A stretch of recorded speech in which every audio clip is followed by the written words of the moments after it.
wanted to give people a chance to get to know the gods and monsters in a way that wasn't describing them as horrible.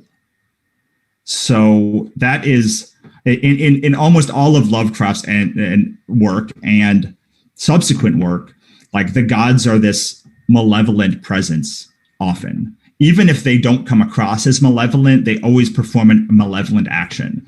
I always thought that was really a short shrift for the gods and monsters, because I never found them to be malevolent. If you actually just think about or like look at the work as a whole, like they're not malevolent, they're not benevolent, like they are uncaring and indifferent. And so when I went to add to the Lovecraft world, I wanted to do two things. I wanted to really center on the gods and monsters, often without even humanity being present in the stories. And also I wanted to give people a way into Lovecraft's work that was not such a high barrier to entry. So I love Lovecraft. I know I know I have not. I said some like less than flattering things in the last 5 minutes about him, but like I love Lovecraft's work. I often turn on YouTube and like will listen to one of the audio stories while I work. They're very soothing to me, even if they're dealing with horrific things. But Lovecraft is not the kind of author you can just give a like single story to and expect people to fall in love with his work, because he does things like add a paragraph about some random god that you've never heard of before, and will reference something in a story and another story and do things that you have to sort of dive into a whole collection of Lovecraft's work. And that's very hard for a lot of people to do, especially when they don't know Lovecraft very well. So I wanted to design our book to be something that you could show to kids, you can show to middle schoolers, you could show to teenagers, you could show to adults who didn't know anything about Lovecraft. And at least by the time they finished the book, they would have a better understanding of who the gods were and their relationship to each other. So for instance, so each of our books here, I believe I can do this. Let's see. Okay, so we've done 2 anthologies so far, and this is the, let's see if I can zoom out here. This is the first one. Oh, there we go. So this is the first one. Cthulhu was hard to spell, and it had 30 different stories about monsters. So we did things like we talked about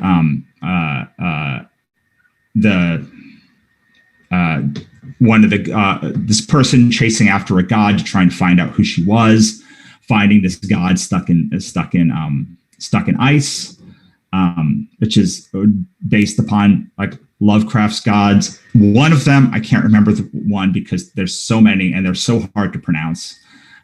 We did things like tell Lovecraft stories, but down to like a middle school level. So they were just very simplified.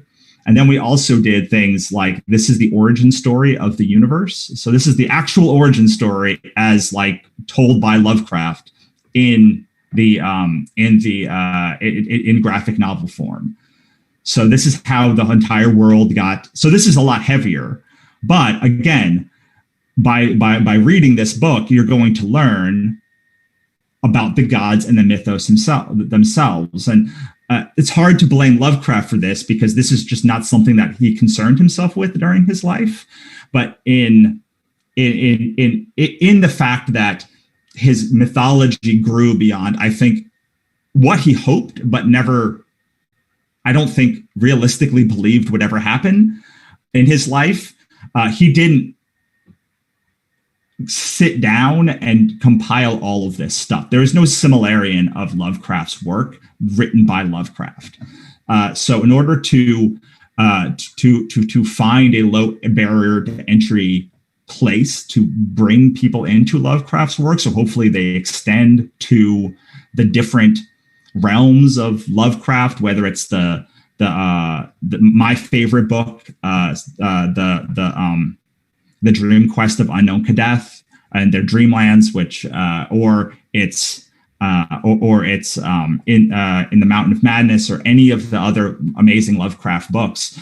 Like, it is so much easier to go into that if you understand who the gods are and who the monsters' relationship to each other and to the universe.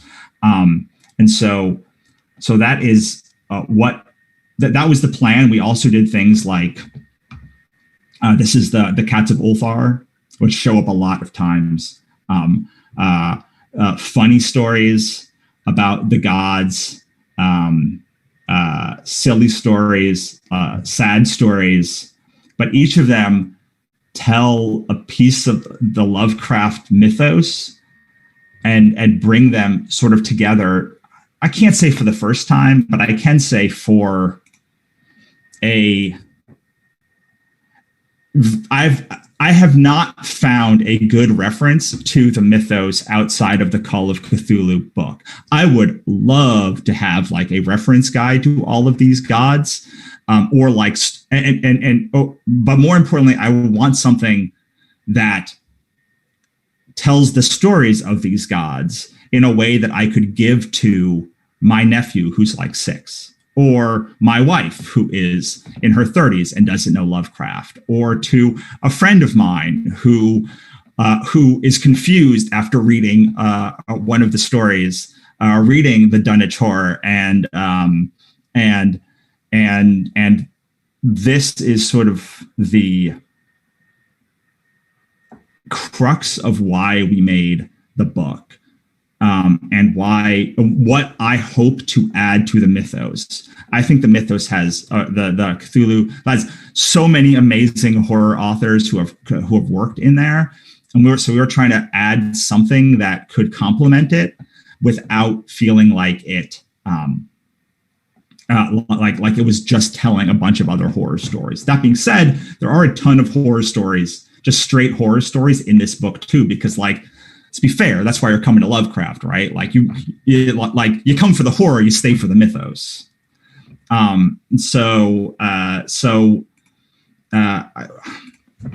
Before Matej, I thought this was going to be more about like the actual mythos itself.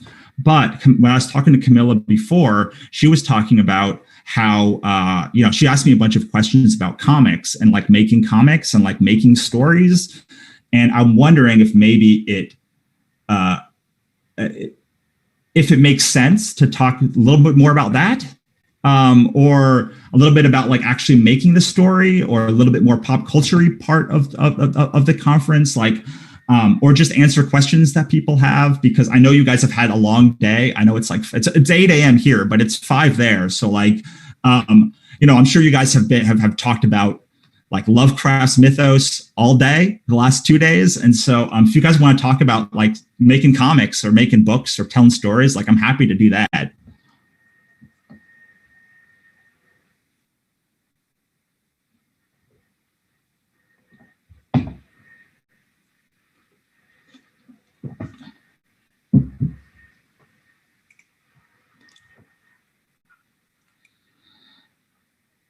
Okay, I'll show it to you again. It's based on the actual. Hang on, because I always forget, and then he wrote it on the thing. I just have to now enhance. Here we go. Enhance. I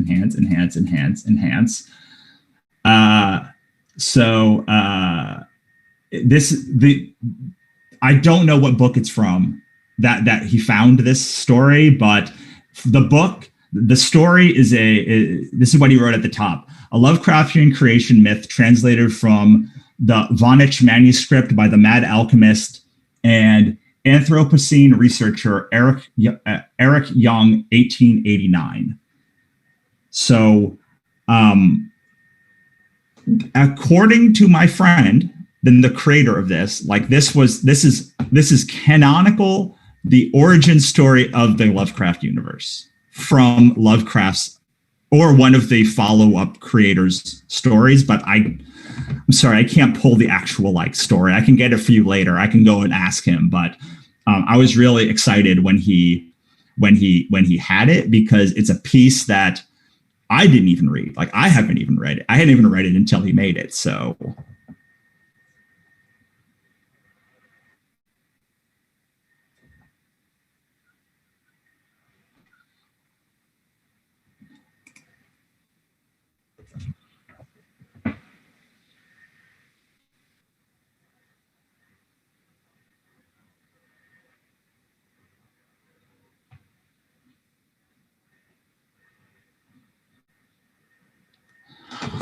well, that's actually, so I write fantasy.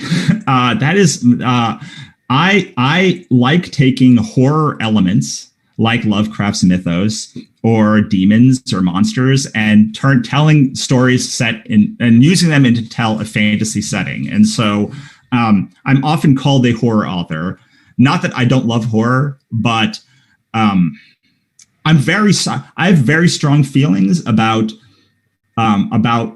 the kind of author that you are, and the kind of and whether a book is horror or fantasy tends to be how you use the key plot elements to turn the story.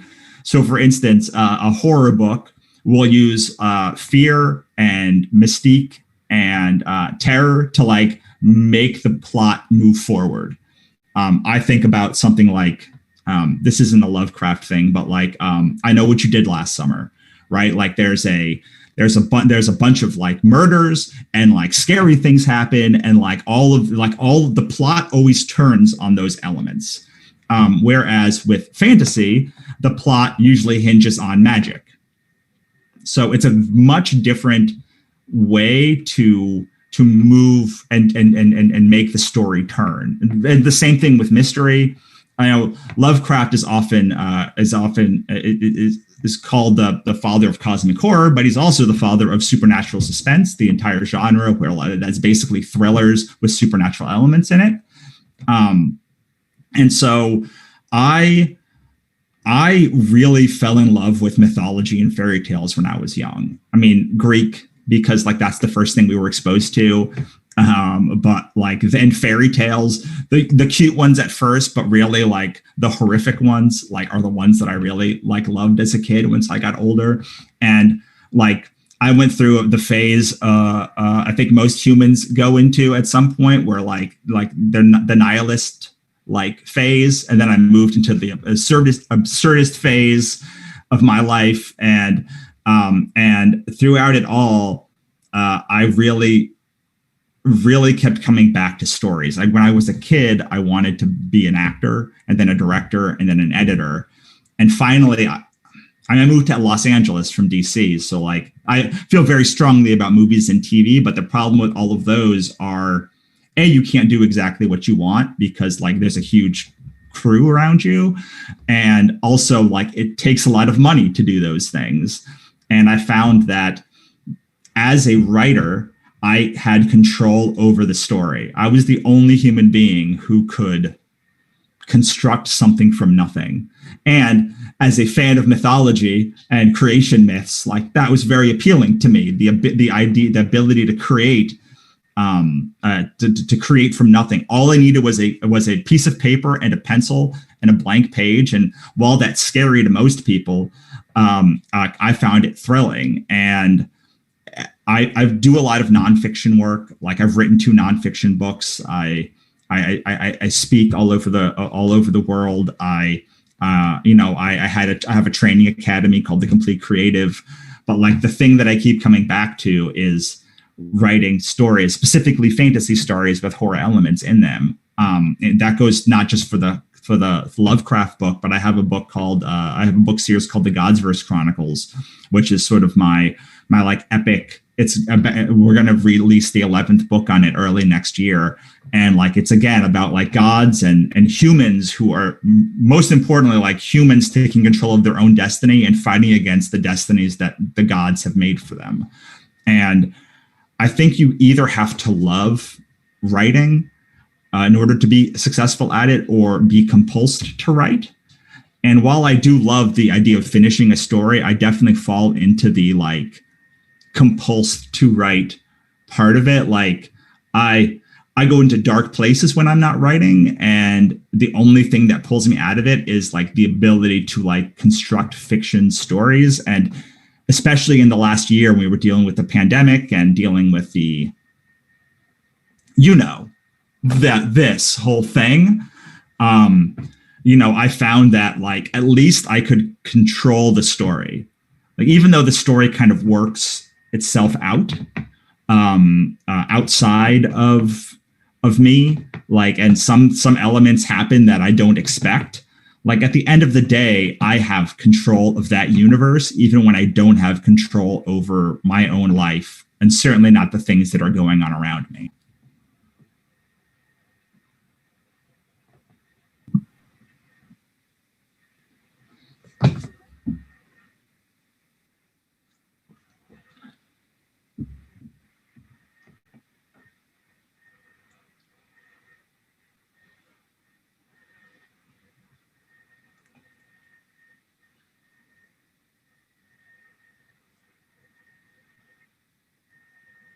Control and just creation. Like I think that we're, there are two aspects to humanity. There's the creation part and the destruction part. And like, I tend to entropy to destruction.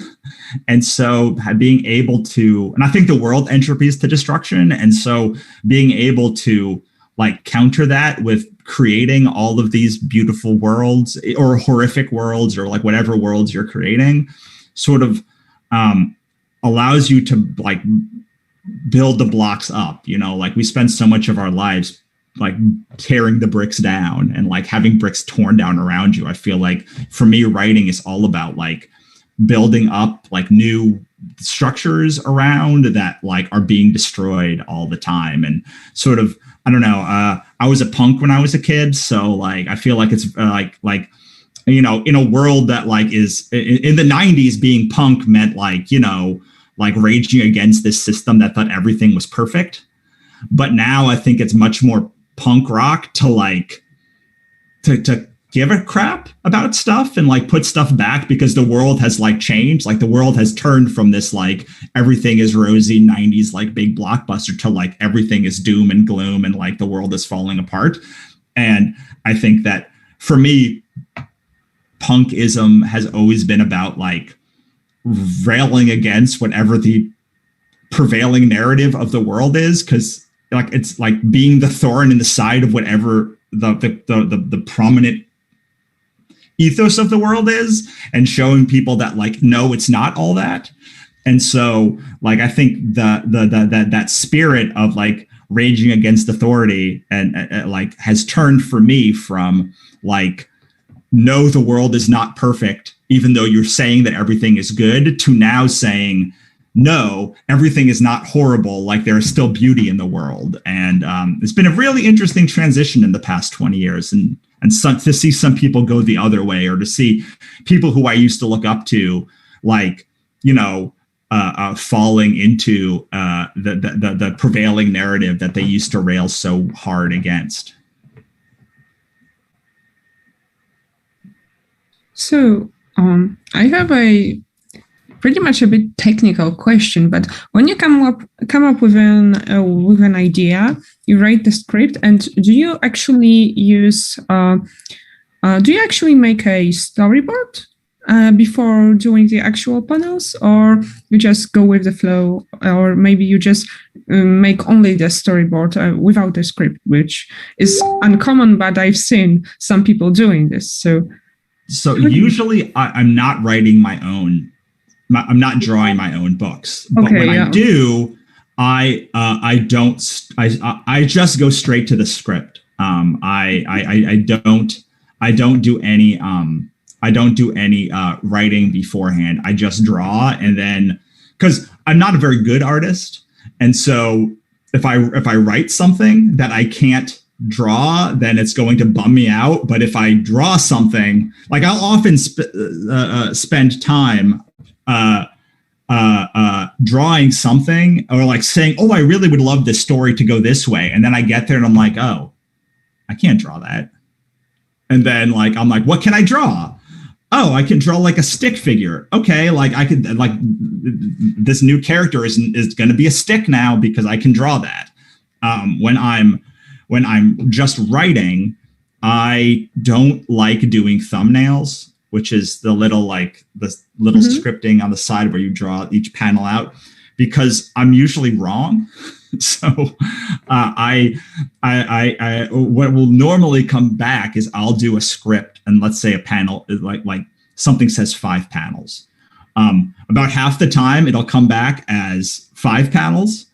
About a quarter of the time it'll come back as more than 5 panels, and about a quarter of the time it'll come back as less than 5 panels. And I want the artist to have the flexibility to make those determinations, especially when I've worked with them for a long time. So I will, at the beginning, be very didactic in the script, maybe for the first issue we're working together, maybe the first 10 pages.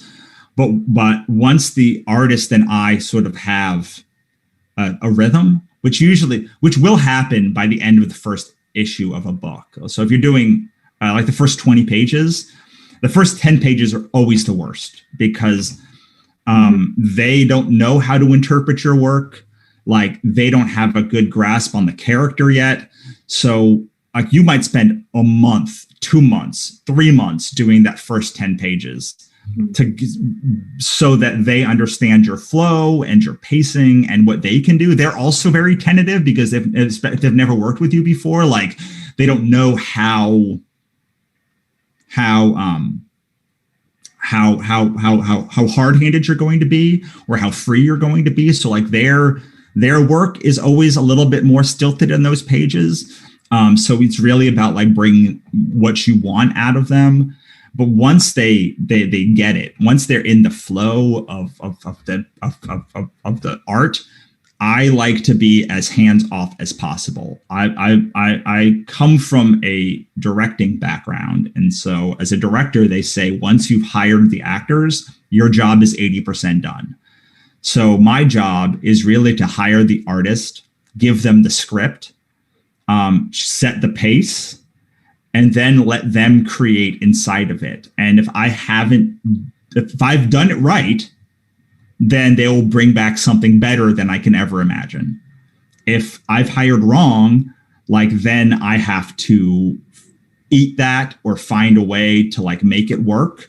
I never know if it's going to work in the first kind of issue, because it's always, I don't want to say we're butting heads. Like, it's not butting heads. It's just trying to learn how to work together with somebody new. Whereas I do a book called Ichabod Jones' Monster Hunter. And like, if you love Lovecraft, it's about a psychopath that escapes a mental asylum and becomes a monster hunter, but doesn't know if he's killing monsters, humans, or it's all in his head the whole time. So it's very much like that mind screw, monster battles, like a deep explorations of like the human psyche. And that book, I've worked with the artist Renzo for 15 issues. We're about to finish the 4th arc, and we're on issue 16 now. And I don't even write more than a few words each panel every time anymore, because like, I just need him to know the setting. And he'll come back and be like, came back one time and was like, "This is stupid." And I was like, it's like, "You're right." Or he's like, "These are too many words for this panel. Like, you were crazy. I can't put this many words in a panel." And I was like, "All right, you're right." And so when you have that, and you know you're both working for the same goal, and that you know you're going to get the same goal, because that's like, I think you always start a project believing you're both on the same track. But it's only once you finish a few pages or get into a rhythm that you really know, okay, like, we're on the same track, and and we're going to deliver the book. Like, the book, like, we both are stewards of the book. Because whether you're editing an anthology or you're creating a comic book, like, you are the steward of the book when you make it. Like you are the keeper of the keys, and you need to protect it with your life. But what your hope is that by the time you're done with the book, the creators will be the other creators will also be as invested and as big stewards of your work as you are, and then love it as much as you, and be as protective of it as you are. And it's a creating a comic, especially, but even a novel with the editor, it's about opening up and letting other people into this world that you have created for yourself, and allowing them to be stewards of it and guide it along and shepherd it, and make a product that you couldn't just make yourself. Okay, Russell, thank you very much for opening up. Unfortunately, this is fascinating, of course, but we're way over time, and we've used the break time, and the next panel is starting right now. So we really do have to finish. No problem. Well, thank you for having me. It was wonderful. Yeah, thank you very much. If you ever want to visit us again, we would gladly have you, and we could continue this conversation for hours. I have a feeling. Yeah, it's so interesting that we can talk and talk. I'd love to. And, if you guys want to find more of my work, I have an app called Wannabe Plus on Android and Apple. You can get a month for free, read all of the stuff that you want from my library. It's $3.99 a month after that, but that first month is free, and you can get like 100 interviews that I've done with other creators, and a whole bunch of courses and other stuff that I've done as well. Okay, so please send us the link. We will share it with our viewers, and I'm definitely buying. Sounds great. All right. Thanks so much. Thank you. Goodbye. See you soon, we hope. Okay, Camila, I have a favor to ask you. I have some technical stuff to take care of. Could you stay here for a while and welcome the guests? Yeah, okay. Okay. We'll be back online in a minute. But will you come back, please? Yeah, in 5 minutes or so. Okay.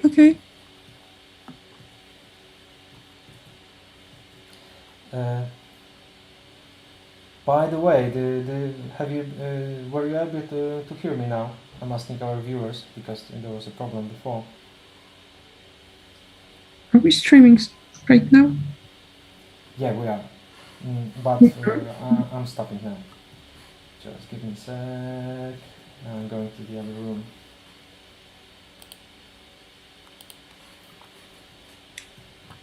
Okay, so just maybe I should come back to the main session and. Tak robię.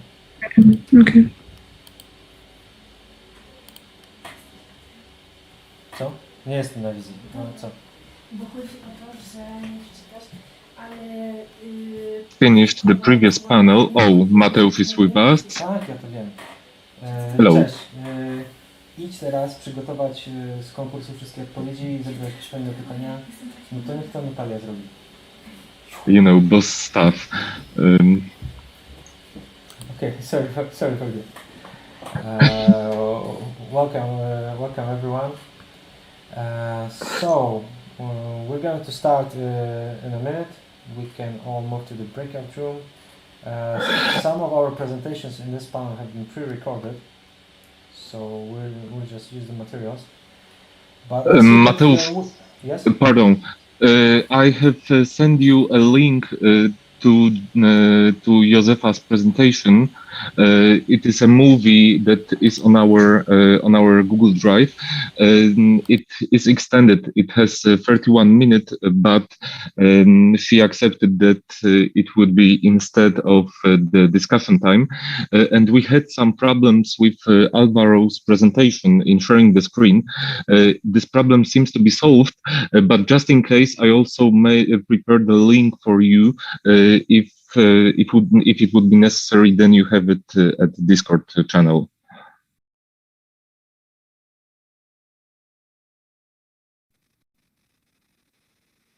Okay.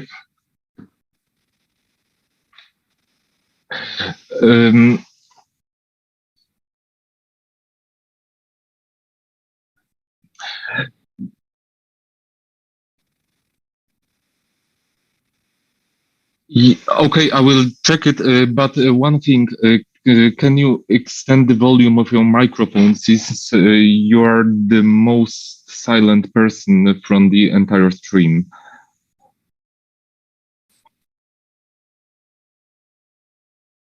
Okay. Okay, great. So Josefa Alvaro, you will be right now. You will have a message inviting you to this breakout room. So just please accept it just after it will be visible to you. Mateusz, can we start? So I'm assigning them. Fingers crossed for you.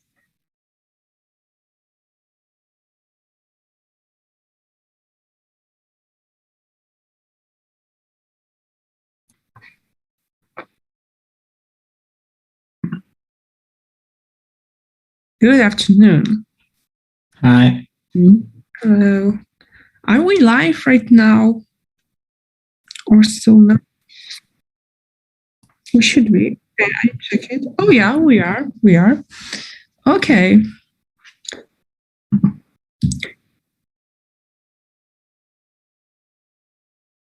Mhm. Hi. Hi, is it okay?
Okay.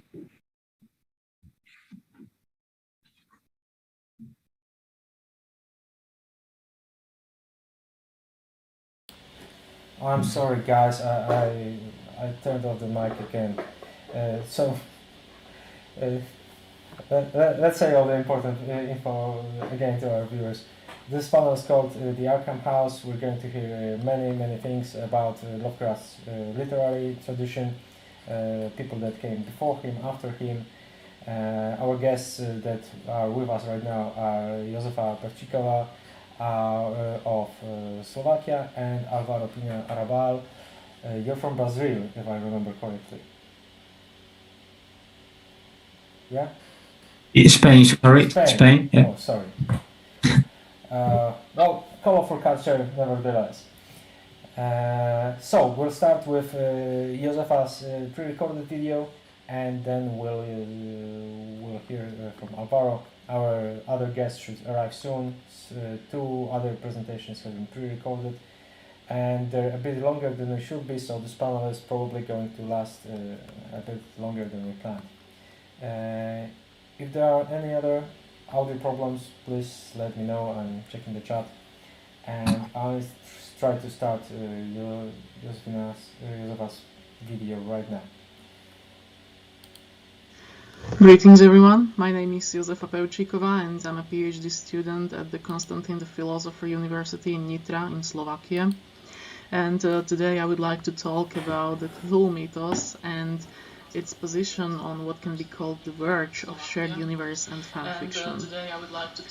This topic came to my mind during my research on fandom activities and H.P. Lovecraft, since I've been reading many fan fiction also connected with Lovecraft's world and visions.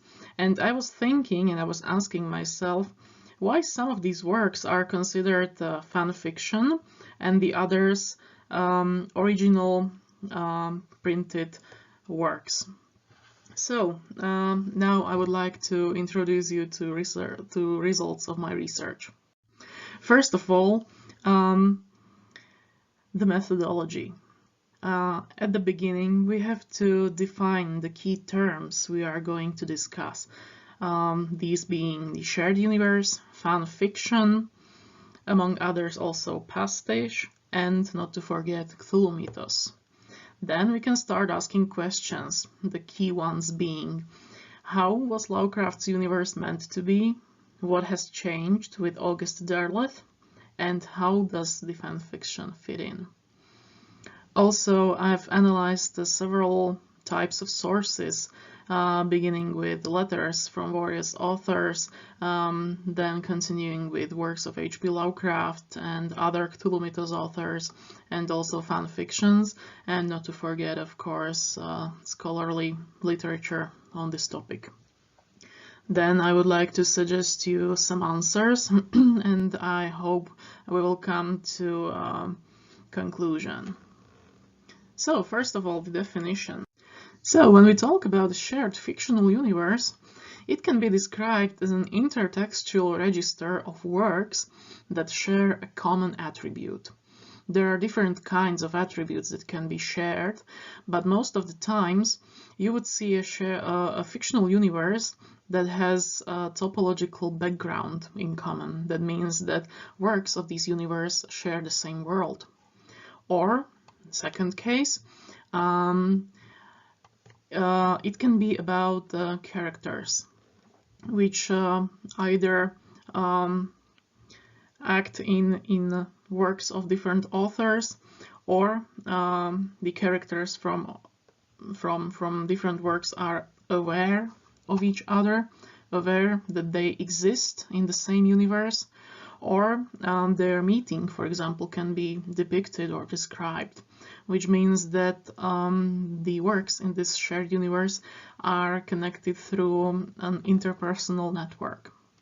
And then there's also the third option, which will be also our case today, which is a shared set of specific plot devices. So, for example, some tropes or some common entities, some names that are used to represent a certain idea or philosophy.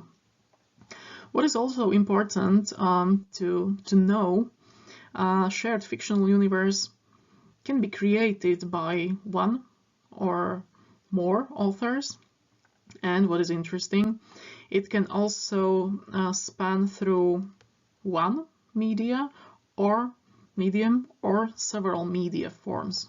A good example of a multimedia or transmedial shared universe is, for example, the world of trading card game Magic the Gathering, which includes cards, also comic books, and also novelizations of some stories, which are not adaptations, so they are not the simple meanings which are only transformed from books, for example, to comic books or anything else, but they are extensions of one specific world. So they are connected with each other, and they do not include the same information. They complement each other. They extend this shared world. Another good example is the universe of World of Warcraft, for example, or more actual now Fortnite universe, for example. These are all good examples of shared fictional universes. What is also important is that the status of authors and also the status of their works is equal in these fictional universes, in these shared universes. This means that there is no work or no author that is more important than the other. There is no author or no work that has more truth in it than the other. They share equal status, which also means that they have to be coherent with each other. So they must not be in opposition. They must not be contradictory of each other. Also, often all works of all of these authors, based on their equal status, are considered canon. So they are ultimately true and what is written in there, what is described in them, is considered true in all cases.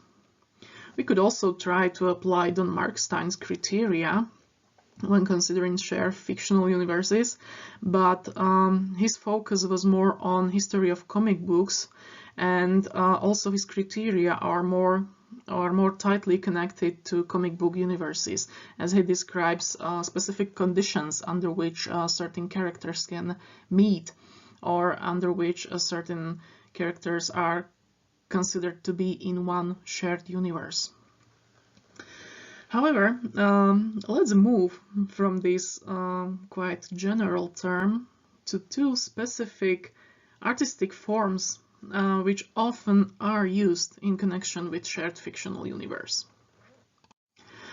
These two artistic forms, even though they are minor, gain quite much importance in our case.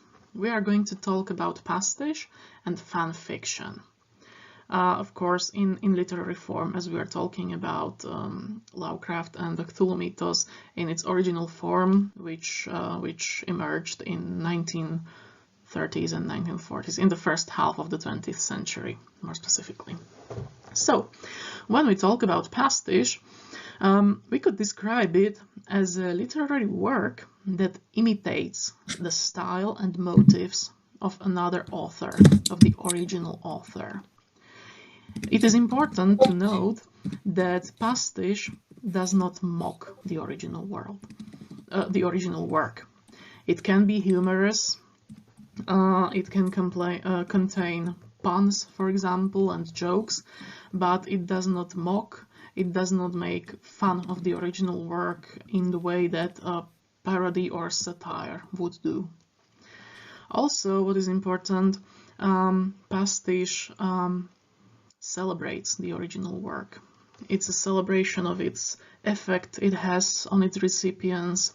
It pays tribute to the source work or the author by using specific methods of creation, some plot devices, some tropes. Also, pastiche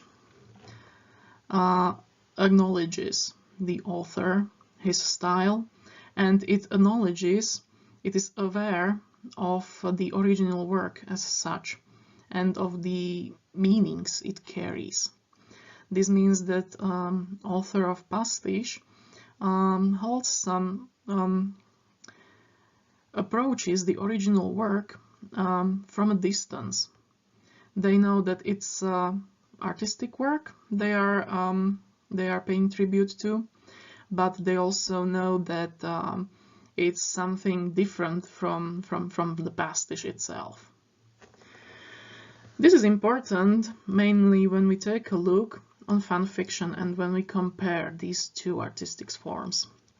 Fan fiction can be described differently. It's a literary work, again, but it's a literary work that is written by fans of existing work of popular fiction.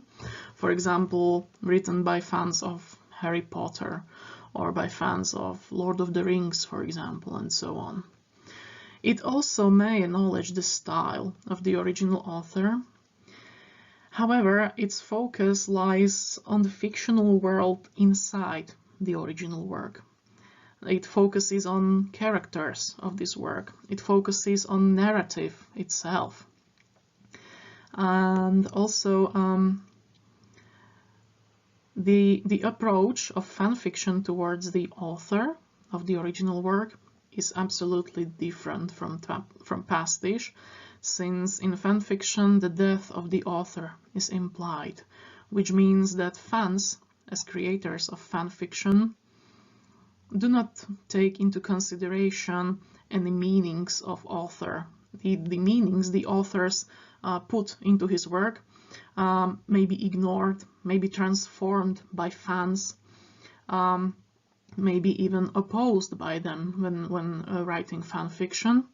So And we'll be back. Oh, hello. What's it with the It's a stream? participative and very active approach of fans towards the original work. It is kind of a subversive approach in terms of changing the original meanings to meanings that fulfill desires of fans. And as you will see, this will be quite important also when we will talk about the Cthulhu mythos. So now let's move to it. Cthulhu mythos nowadays is considered a collection of works which include many works, honestly. However, it's important to make a distinction and to mention at least two of the most important members or two most important figures connected with Cthulhu mythos. The first of them being, of course, Howard Phillips Lovecraft, but the second one being August Derleth.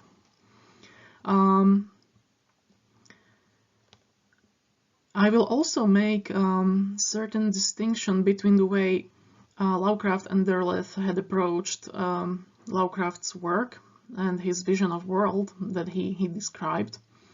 However, even though there's a difference, it's exactly the difference, the empty space between them, or that I will focus on, because as one of my colleagues says, the most interesting things happen in between, on the verge. So that is the spot, that is maybe a blind spot I will take a focus on. So when talking about the Cthulhu mythos, I will divide this body of works into two groups. The first will be what we can call the Lovecraft mythos.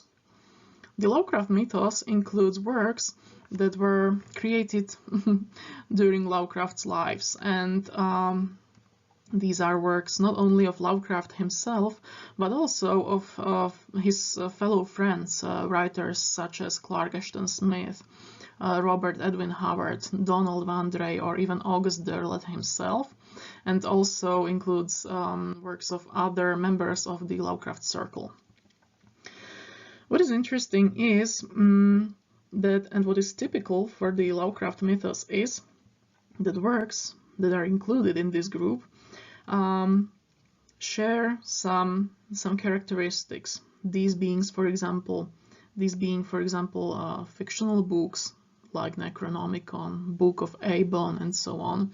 Fictional entities, just as the probably most popular Cthulhu, or even fictional towns such as Dunwich or Arkham. Also, what connects these works is the shared idea of a cosmic layer of reality that is just beyond our perception, that is hidden behind our notion of a reality we live in, and which, when it is displayed and unveiled, can cause serious trouble to our understanding of our own importance. Also, works of Lovecraft mythos are characterized by carrying meanings of the philosophy of cosmicism, which is a philosophy created by Lovecraft himself that describes the cosmos that surrounds us as a very indifferent space filled with entities that are also very indifferent towards humankind. This means that they don't care about our intentions. They don't care about how we perceive them, how we see them. And they don't care if we survive in the cosmos or if we perish. And this moment of realization that us, the humankind, is not the center of the universe, that is actually the source of horror in Lovecraft's fiction. The indescribable feeling that our anthropocentric way we see each other is completely just unusable anymore. Lovecraft created, as I mentioned, several entities that inhabit this vast cosmos around us.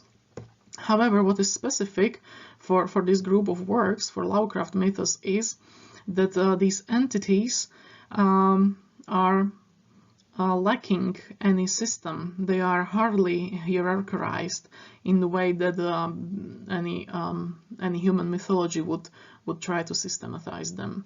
As you can see here on the picture, this is the only hierarchy of his beings that Lovecraft has ever created, and even this reflects his approach and expresses his vision of uselessness of such a system, because as you can see, he included some jokes into it. For example, here you can see stated that one of descendants of Yog-Sothoth and Shub-Niggurath is his friend Clark Ashton Smith. Also, here you can see that Lovecraft included even himself in this hierarchy. He also one time, the only time actually, he gave a name to his system of these entities is when he called it Cthulhuism and the Yog-Sothoth, which is actually not described any further, and also includes this mocking tone, which expresses Lovecraft's cosmicist philosophy. Schultz even called this an anti-mythology when he implied that Lovecraft's entities simply cannot be put into categories as we understand them, because despite the classical mythology tries to describe the relationship between God and humans, and that tries to explain intentions of God towards humans, Lovecraft's creatures, entities, they don't do such things. They don't have any relationship towards humanity. They don't have any plans with humanity. They may be aware of our existence, but they don't care. They are indifferent. And as such, Schultz describes Lovecraft's entities as an anti-mythology. On the other hand, when we take a look on what I called Derleth mythos, several significant differences can be seen here. First of them, the Derleth mythos was created after Lovecraft's death. It was created by Derleth, that's the first point, and Derleth, who gave himself the objective of publishing Lovecraft's work, had published several anthologies. However, he didn't include only Lovecraft's works in it. He also added his own into it, as well as some works he has created which were based or inspired by Lovecraft's notes. And then later he also added all works that include even the smallest hint of original Lovecraft's mythos. What is important, however, is that Derleth misunderstood the original vision of H.P. Lovecraft. The Cthulhu mythos, as he called this body of works, he put it into a system, he categorized it, he created a hierarchized system of it, and moreover he added a specific moral background to it, which actually directly opposes the vision of Lovecraft, the vision of indifference, of vastness, of a denial of anthropocentrism. Joshi had basically described three essential misconceptions that Derleth did and that he further promoted. First of them was that Lovecraft's gods were elementals, meaning that they were connected with specific elements of water, air, earth, and fire. Derleth even pointed out that Lovecraft failed in creating these elementals because there was no mention of a fire elemental in his mythology. So Derleth had to create one, which is, as you can see here, Cthulhu. The second misconception was the moral background that Derleth added to the original vision of Lovecraft. He divided Lovecraft's entities into two groups that are fighting against each other, with elder gods that represent the forces of good and old ones that represent evil. Here you can also see a further division or further systemization of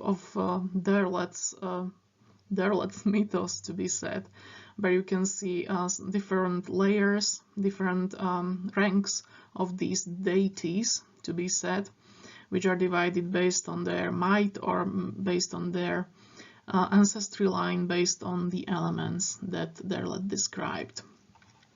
Well, and then the third misconception Joshua had pointed out was that Derleth, practicing Christian, made the original mythos philosophically akin to Christianity, and he often hinted that the forces of good and evil also reflect the fight between God and Satan, which was completely wrong, as Lovecraft was a known atheist and did not really include any notion of human religion in his work.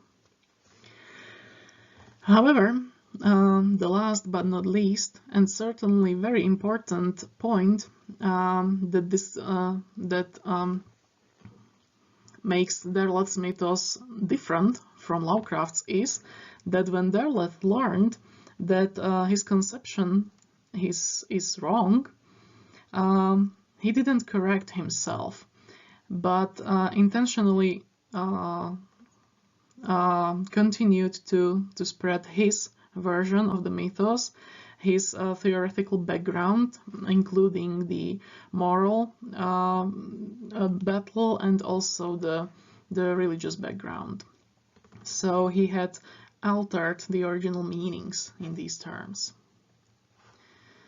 So now, when we have this theoretical background and the information about the differences between two groups of Cthulhu mythos perceptions, let's put it together.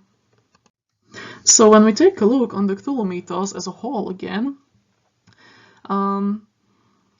yet it has to be kept in two groups, because these two groups, the Lovecraft mythos and the Derleth mythos, include very different characteristics, and this way they also have to be considered different types of body of works.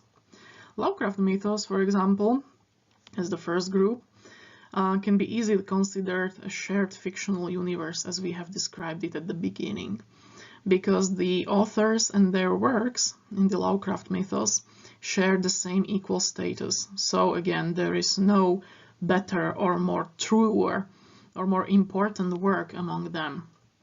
Also, they share the same world. It may not be as visible as in other fictional shared universes. However, the main link that connects worlds of Lovecraftian authors in Lovecraft mythos is the layer of cosmic reality. It's the body of plot devices, such as fictional entities and books and topological names, as I have mentioned. And also the works of Lovecraft mythos only show a small tendency of being written in the style of pastiche. This can be contributed to the equal status of authors and also to their efforts to write in their own individual styles and in their intentions to create their own pseudo-mythologies, which may have, of course, some common attributes, as I've mentioned, but still remain original on their own. However, on the other hand, when we take a look on the Derleth mythos, things are different again. First of all, there were some intentions to write pastiche. There were many intentions, and very visible, to follow the conceptions of another author. By another author, I mean Lovecraft, because the Cthulhu mythos was already established by Derleth himself. So the other authors had only contributed to this concept. They had expanded it, however, but they all did this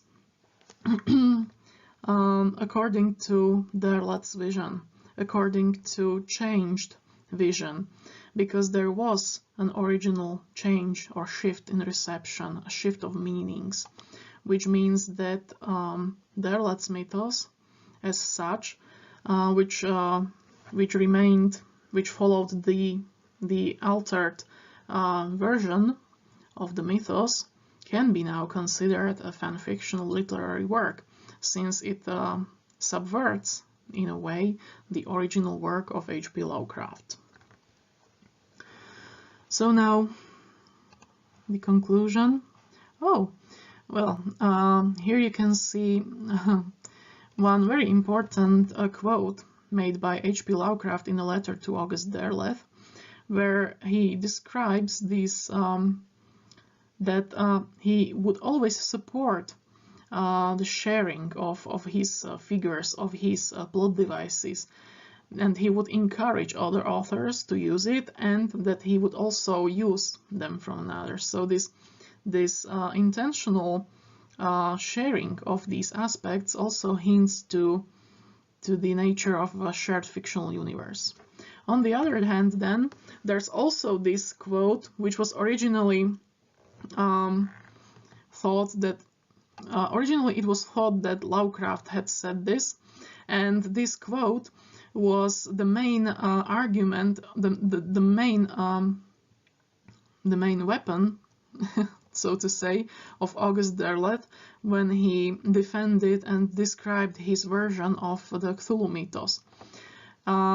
According to this quote, Lovecraft was supposed to understand his universe exactly in Derleth's terms.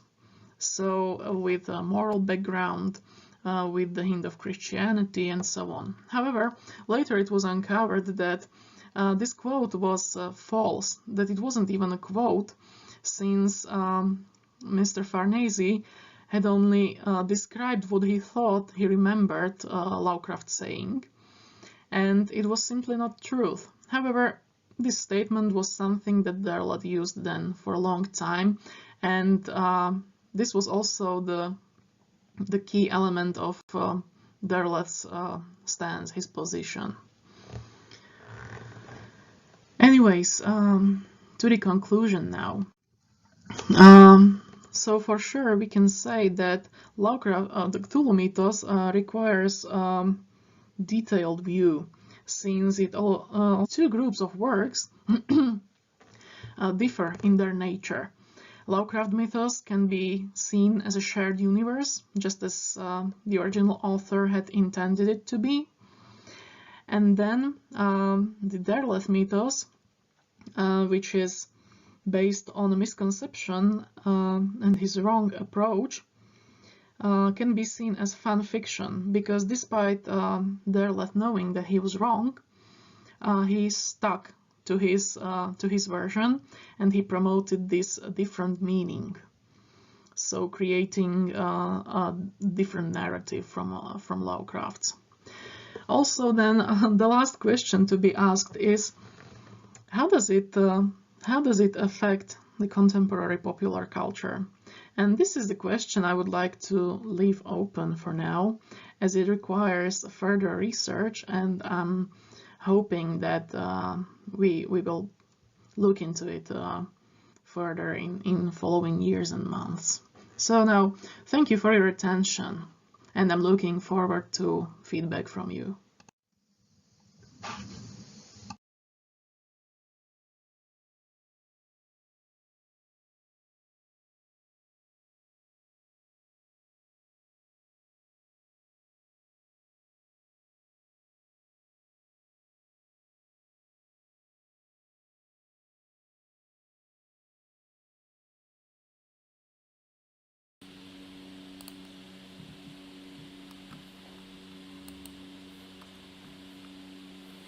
Okay, so that was Józefa's pre-recorded presentation.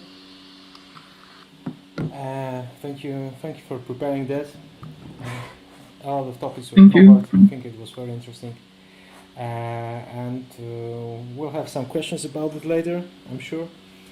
And now we'll proceed to hear what Alvaro has to say about Junji Ito and his manga and their connections to Lovecraft. Are you ready to start? Sure. I'm sharing right now. Just let me know if something goes wrong. I hope you can see that. Hi everyone, guys.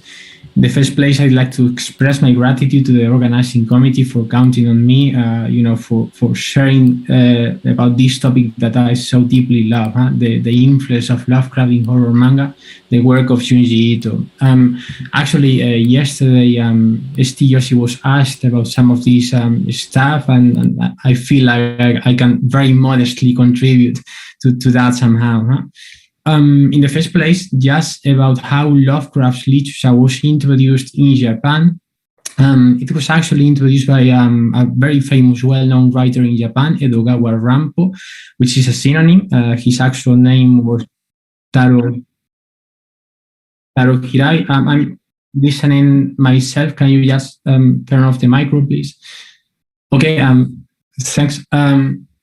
His real name was Taro Hirai. Edogawa Rampo was a synonym that stands for Edgar Allan Poe. It's the Japanese phonetics pronunciation of Edgar Allan Poe. And this writer, Rampo, was in charge of a journal titled Jules, and in the number of 1948 specifically, he included a number subtitled The Reader's Guide to Horror Stories, the one you can see there on the right, which encompassed different stories both by Lovecraft and by previous writers by whom actually Lovecraft was also influenced, such as Arthur Mackens, Algernon Blackus, and those stories were first translated into Japanese in that number. More recently, in 2002, a series of 4 books actually titled Layers of the Hidden Gods were published, which is about these books include new authors, that is Japanese authors, which who have actually been influenced by Lovecraft's works, and also some studies on the work of Lovecraft in the Japanese context are included here. Now, more specifically, was the particular influence of Lovecraft in horror manga. In the first case, the first statement, a big idea I like to state here is the one I put above there in the presentation, that Lovecraftian features are occasional in horror manga and hardly found in actually many of the masters. Jiro Tsunoda, Kazuo Uematsu, Maruo Kago, Hideshi Ino, these are all great masters of horror manga, but what they propose is slightly different. I don't really perceive Lovecraftian characteristics there, For example, Tsunoda and Uematsu are more rooted in a sort of cultural traditional horror. Maruo and Kago, these are obviously generalizations, but are somehow valid. To state this, belong to the Eroguro, which is a combination of eroticism and gore. Hideshi Ino, even who is similar to Junji Ito in the sense that Junji Ito is the one we'll talk a bit more about in depth later, is similar to him in the sense that he proposes an universe of his own. It's very difficult to categorize what he does, what Ino does. I've actually conceived that as idiosyncratic grotesque creatures as a whole. even in Katsuhiro Otomo's Domu, A Child's Dream, which is this is a horror work he created before Akira. You know, Otomo is the author of Akira, the well-known Akira. But before that, he created this manga, which again is about horror, but psychic powers, not really Lovecraftian features, but merely psychic powers. Huh? And in the more recent Kengo Hanazawa's I Am a Hero, again, we find Western traits, Western characteristics, but not in the Lovecraftian sense. It's about zombies. As the story unfolds, okay, we can find some apocalypse, some ideas of the unknown, but it's not truly Lovecraftian either. And now there are, however, 5 authors which are who I've compiled here somehow, who I do believe that are influenced by Lovecraft in different ways, but they are certainly influenced by his writing.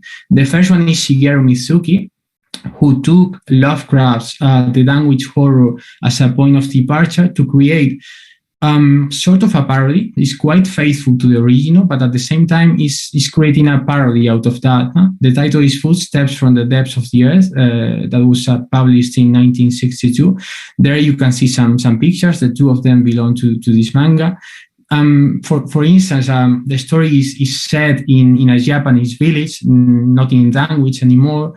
There was a man wearing a kimono, these usual Japanese clothes just to hide his deformity and grotesque traits.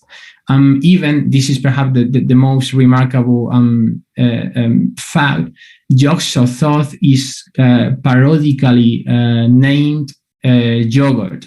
That's hilarious somehow. In the second place, we have Shinichi Koga, who created this manga series between 1975 and 1979, Eko Asarak. And as you can gather, as I guess you can infer from the image I've shared that there with you, it's about cults, witchcraft, summoning other worldly creatures and demons. And that's largely connected to the elder gods, definitely. I think he did read Lovecraft's work by that time. In the third case, we have Daijiro Morohoshi, who again takes some of the features found in Lovecraft's work, such as the fact that the character is a researcher, an antiquarian, a librarian. This varies slightly, but this is the idea. He also takes the Cyclopean cities, the idea of the cults, and adapts that to the Japanese folklore. He uses in Yokai Hunter. This is his work, which is still open somehow. So what he does is adapting, encoding that in the Japanese atmosphere, in the Japanese context and folklore. And I say it's still open because I think in 2012 or something like that, even though he started the series Yokai Hunter very much earlier, he has still continued with that very sporadically, very occasionally. In the fourth case, and this is perhaps one of the most well-known Japanese names when speaking about Lovecraft, is Go Watanabe. Go Watanabe is mainly an adaptator. That is, he has mainly devoted himself to adapt Lovecraft's work. The ones you can see there at the Mountains of Madness, Haunter of the Dark, The Color Out of Space, the ones I shared that with you. And I actually state that what he does is somehow improving the quality of Lovecraft's original stories. These are great stories of great quality indeed. The details, his detailed style of drawing with so much lines and the contrast between the obscurity and light, white, dark. That's very properly conveyed by this author Go Watanabe.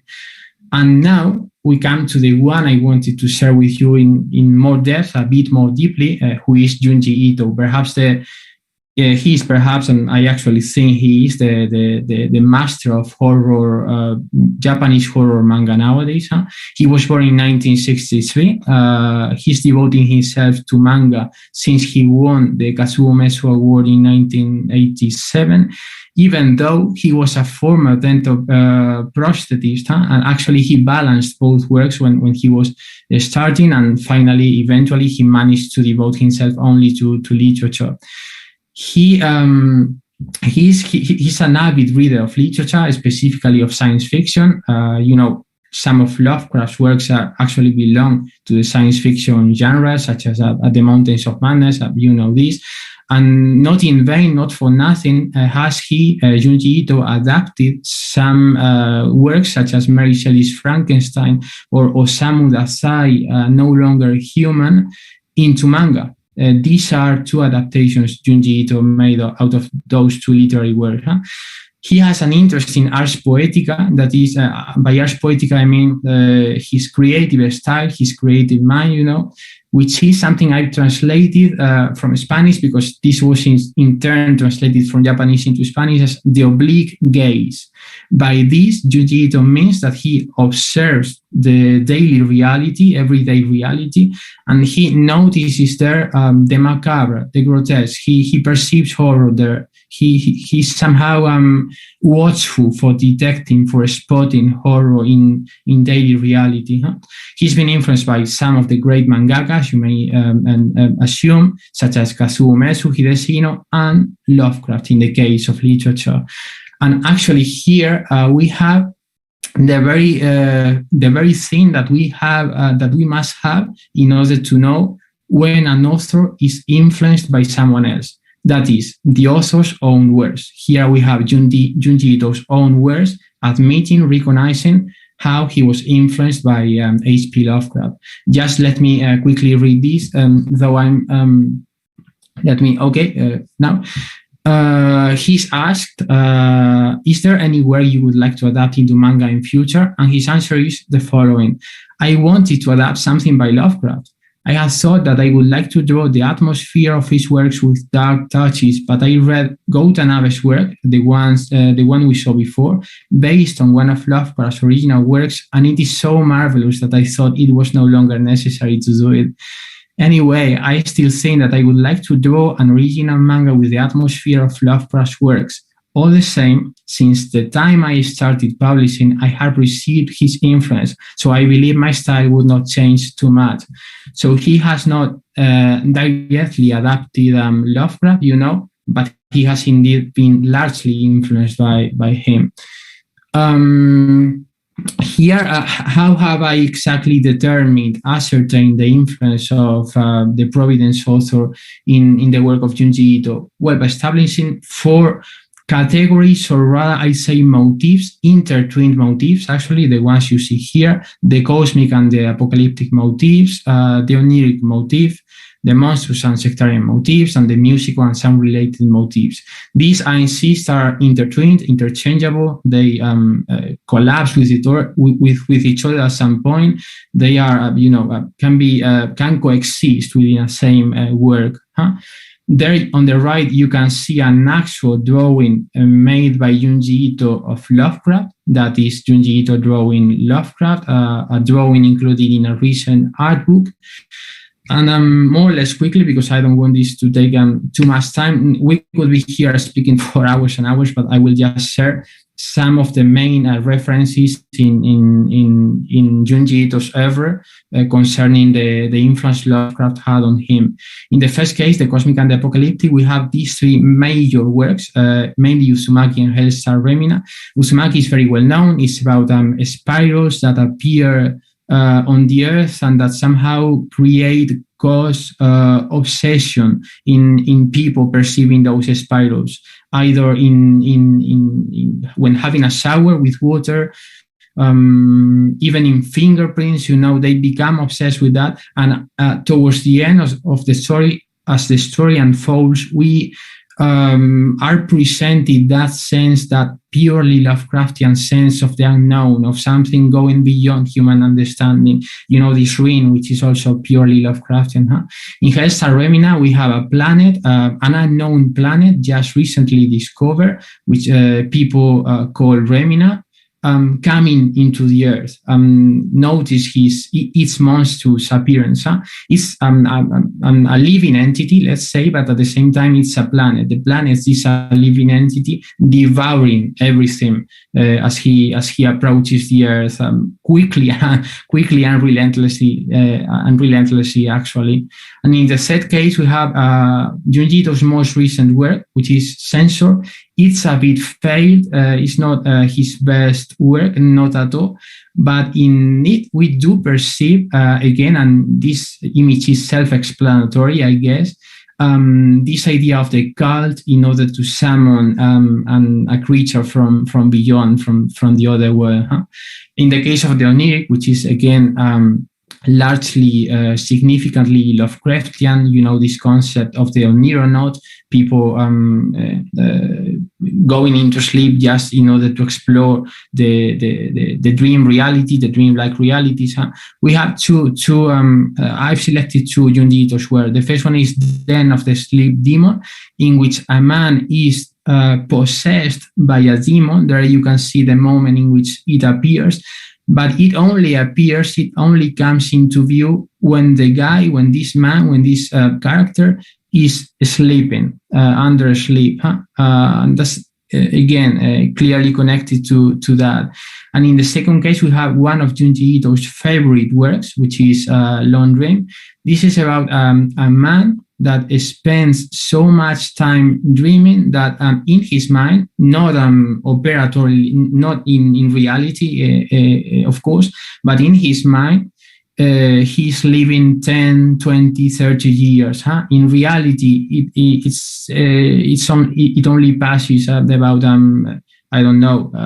8 hours or 10 hours, but in his dreams it's much longer than that. And here we can see that how the man becomes old, gets much, much older, up to the point, as in Lovecraft's Hypnos, of getting dissolved as a statue of marble. Maybe you remember that story by Lovecraft, Hypnos, and he eventually just vanishes, because his body is experiencing what he actually experiences in the dream. It's a confusion. It's an intertwined, reality and dream are intertwined here. In the first case, just quickly, the monstrous and sectarian. On the left, we can see Ito's Blood Sickness of the White Sand Village. As in many of Lovecraft's works, here we see a specific village, the White Sand Village, which is cursed. We see a curse. In this case, there are veins in which the blood of the inhabitants flow underneath, and that blood is connected with the actual inhabitants' blood. Here we can remind Lovecraft's The Color Out of Space and this kind of village-based story. And also Geo, the one in the middle, is connected with this, because Geo is set in Okinawa, an actual Japanese village, into which all of a sudden fish-like creatures, these fish-like unknown creatures, come as a legion, massively coming into the place, into Okinawa. At the end, we discover that it's a scientific invention causing that, which causes that. But again, this idea of the village, and notice how the connection with the shadow over Innsmouth, because of the fish and the old ones, is clearly there. Bear in mind that it's an influence, not an adaptation. And in the third case, on the right, we see Ito's, again, dissolving classroom, which is about cults, the sectarian and the idea of cult. Here we have the protagonist, this guy you can see there in the picture, who every time he apologizes summons a kind of Lucifer of demon or the worldly entity, is not specified, if I remember well, but specifically what he does is dissolving people's bodies. At every time he summons that by apologizing, it's through apologizing that he does so. He summons this otherworldly demon or Lucifer. And in the last case, we have the musical and sound-related motifs, which are largely related to Lovecraft's tale, The Music of Eric Sam. I'm sure you remember that one, which is set in the Rue de Ossel, in a French street, which is never specified, and which doesn't appear in the maps. And this is of paramount importance for Junji Ito's map town. The fact of a street, of a place that doesn't appear in the map, I think it inspired Junji Ito's map town in this case. Below, you can see the window next door. If you remember in Lovecraft's The Music of Eric Sam, there's a window in this first story, which is somehow connected with the cosmos. It's sort of a chaotic abyss. And in this case, we have this in Junji Ito's. This is a version from the anime, because there's an anime based on this story. I've taken the picture from the anime, but anyway, the manga, the anime, and in this case, we see the theatrological window, this grotesque window connected again with Lovecraft's story.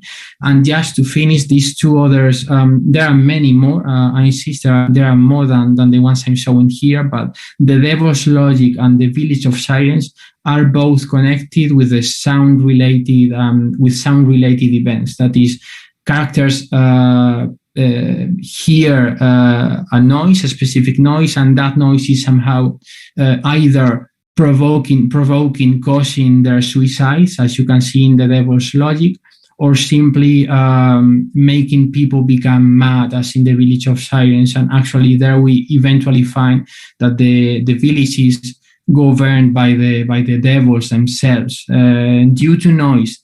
That begins with the sirens, and eventually they govern the place.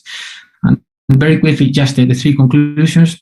The first one is that, some Japanese horror manga artists have certainly received the influence of Lovecraft's works, whereas others have found their own styles in the genre. I think there are more writers, more mangakas, non-influenced by Lovecraft than those who have been indeed influenced, but those who have are very, very, very significant, very powerful creators. And this may be controversial in the second place, but I do believe this is the fact that Junji Ito not simply adapts nor imitates, but actually emulates, that is, he improves Lovecraft in a different semiotic medium, manga, because we have to bear in mind at all moment that the semiotic, the formal features are different. Manga is mainly is a visual and partially verbal format, where literature is entirely verbal. But I think he does emulate Lovecraft. And in the said case, we can conclude by I will affirm, that Lovecraft did not really invent cosmic horror. And I actually think the next speaker will tell us much more about this, but he did consistently write works based on this motif, as probably no one else did. And that is most likely the reason why he has influenced so many authors, not only in literature, but also, in this case, in mangas, in comics, in filmmakers, and even in video games more recently with the case of Bloodborne and many others. Those are some short, quick bibliographical references. That's so. Thank you all guys for your attention.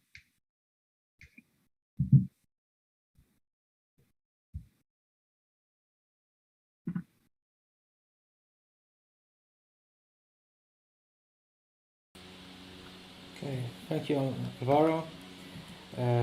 Those are guests from the University of Jaén, Spain. Thank you one again. Very interesting presentation. One can tell you're passionate about this, so it was nice to hear.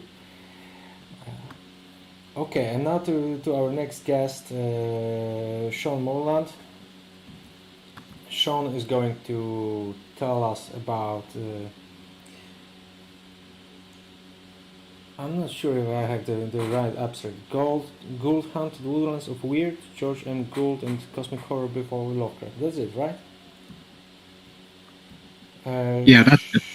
Sean is from Canada. He's representing the University of Ottawa. And this is a pre-recorded presentation, a bit longer than usual, but you most probably enjoy yourselves anyway. So without further ado, let's hit the road.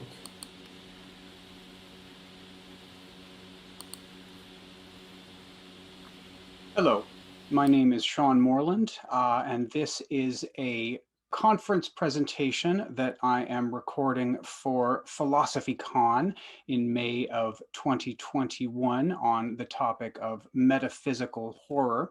My presentation today is titled The Gould-Haunted Woodlands of Weird, George M. Gould and Cosmic Horror Before Lovecraft. I am a long-term appointment adjunct professor at the University of Ottawa, and my research interests include weird fiction, horror, and the Gothic in a wide variety of transmedial guises and forms. A little bit of context about the paper that I'm giving today and the research that it comes from. A number of my publications have focused on Lovecraft's writing or Lovecraft's influence and legacy in modern and contemporary weird fiction, horror, and the Gothic. And this presentation in particular is drawing on my chapter in the edited volume New Directions in Supernatural Horror Literature, which was published by Palgrave Macmillan in 2018. My much longer chapter in that volume looks at Lovecraft's cosmic horror in terms of the discourse on the sublime, exploring connections between Lovecraft and 17th through 19th century thinkers of the sublime, as well as Lovecraft's cosmic horror in the broader context of literary modernism.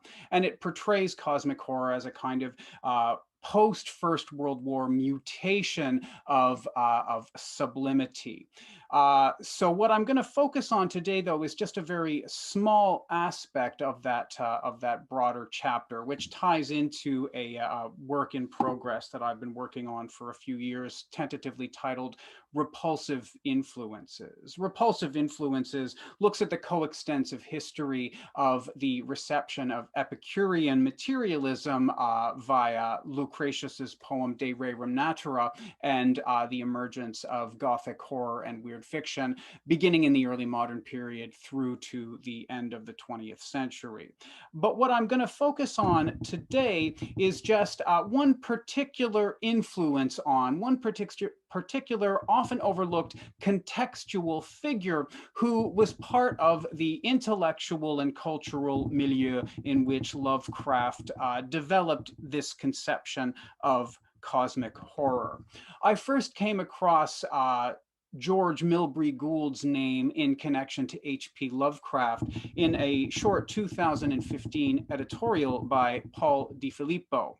DiFilippo writes, "Cosmic horror, sometimes dubbed Lovecraftian horror in honor of its most famous exponent, the man whose work helped to crystallize and codify the subgenre.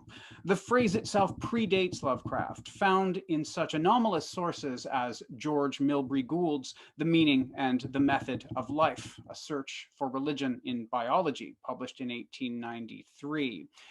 DiFilippo's characterization of the American lexicographer, physician, ophthalmologist, and natural theologian George M. Gould's work as anomalous is wonderfully ironic, since Gould remains most famous for his 1896 compendium of anatomical and psychological oddities, anomalies, and curiosities of medicine. But DiFilippo's quip obscures the fact that Gould's conception of cosmic horror, while it has been entirely eclipsed by Lovecraft's since the mid-20th century, was widely influential during the first half of that century and forms part of the historical and intellectual context to which Lovecraft's idea of cosmic horror responds. So what I'm going to do in this brief talk is examine Gould's earlier conception of cosmic horror in the context of his broader career and writings, while arguing that Gould's cosmic horror is a crucial and previously overlooked, for the most part, aspect of the context for Lovecraft's redefinition and popularization of the term.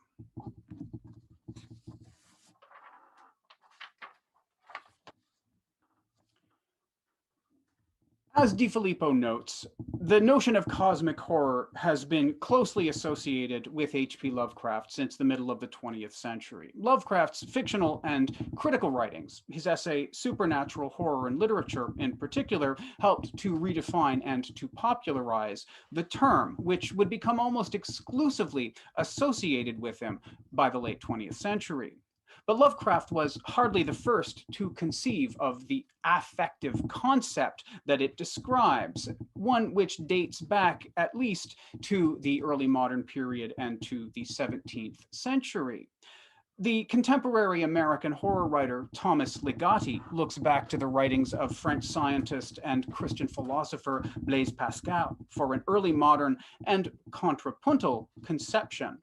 According to Ligotti, Pascal wrote of his sense of being engulfed in the infinite immensity of spaces whereof I know nothing and which know nothing of me.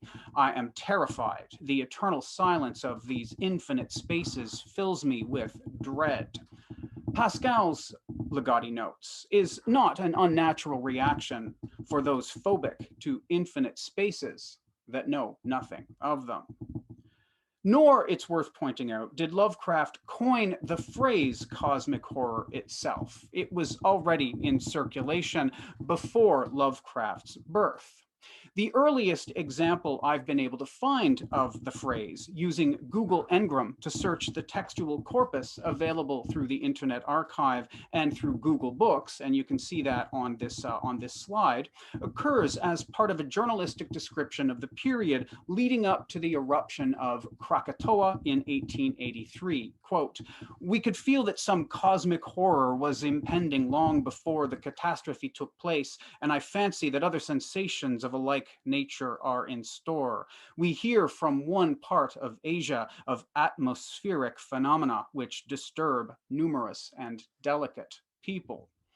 From this apparently first appearance, nearly a half century before Lovecraft began to use the term cosmic horror, the term was associated with an atmosphere in the most literal sense, one that delicate people were especially responsive to, and one involving a disturbing intimation of threatening immensity.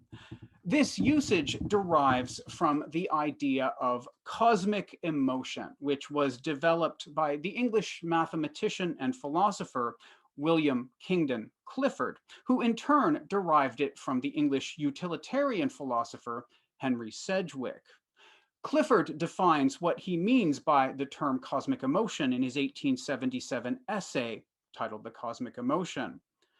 By a cosmic emotion, the phrase is Mr. Sidgwick's, I mean an emotion which is felt in regard to the universe or sum of things viewed as a cosmos or order. There are two kinds of cosmic emotion, one having reference to the macrocosm or universe surrounding and containing us, the other relating to the microcosm or universe of our souls. When we try to put together the most general conceptions that we can form about the great aggregate of events that are always going on to strike a sort of balance among the feelings which these events produce in us, and to add to these the feeling of vastness associated with an attempt to represent the whole of existence, then we experience a cosmic emotion of the first kind. It may have the character of awe, veneration, resignation, submission, or it may be an overpowering stimulus to action.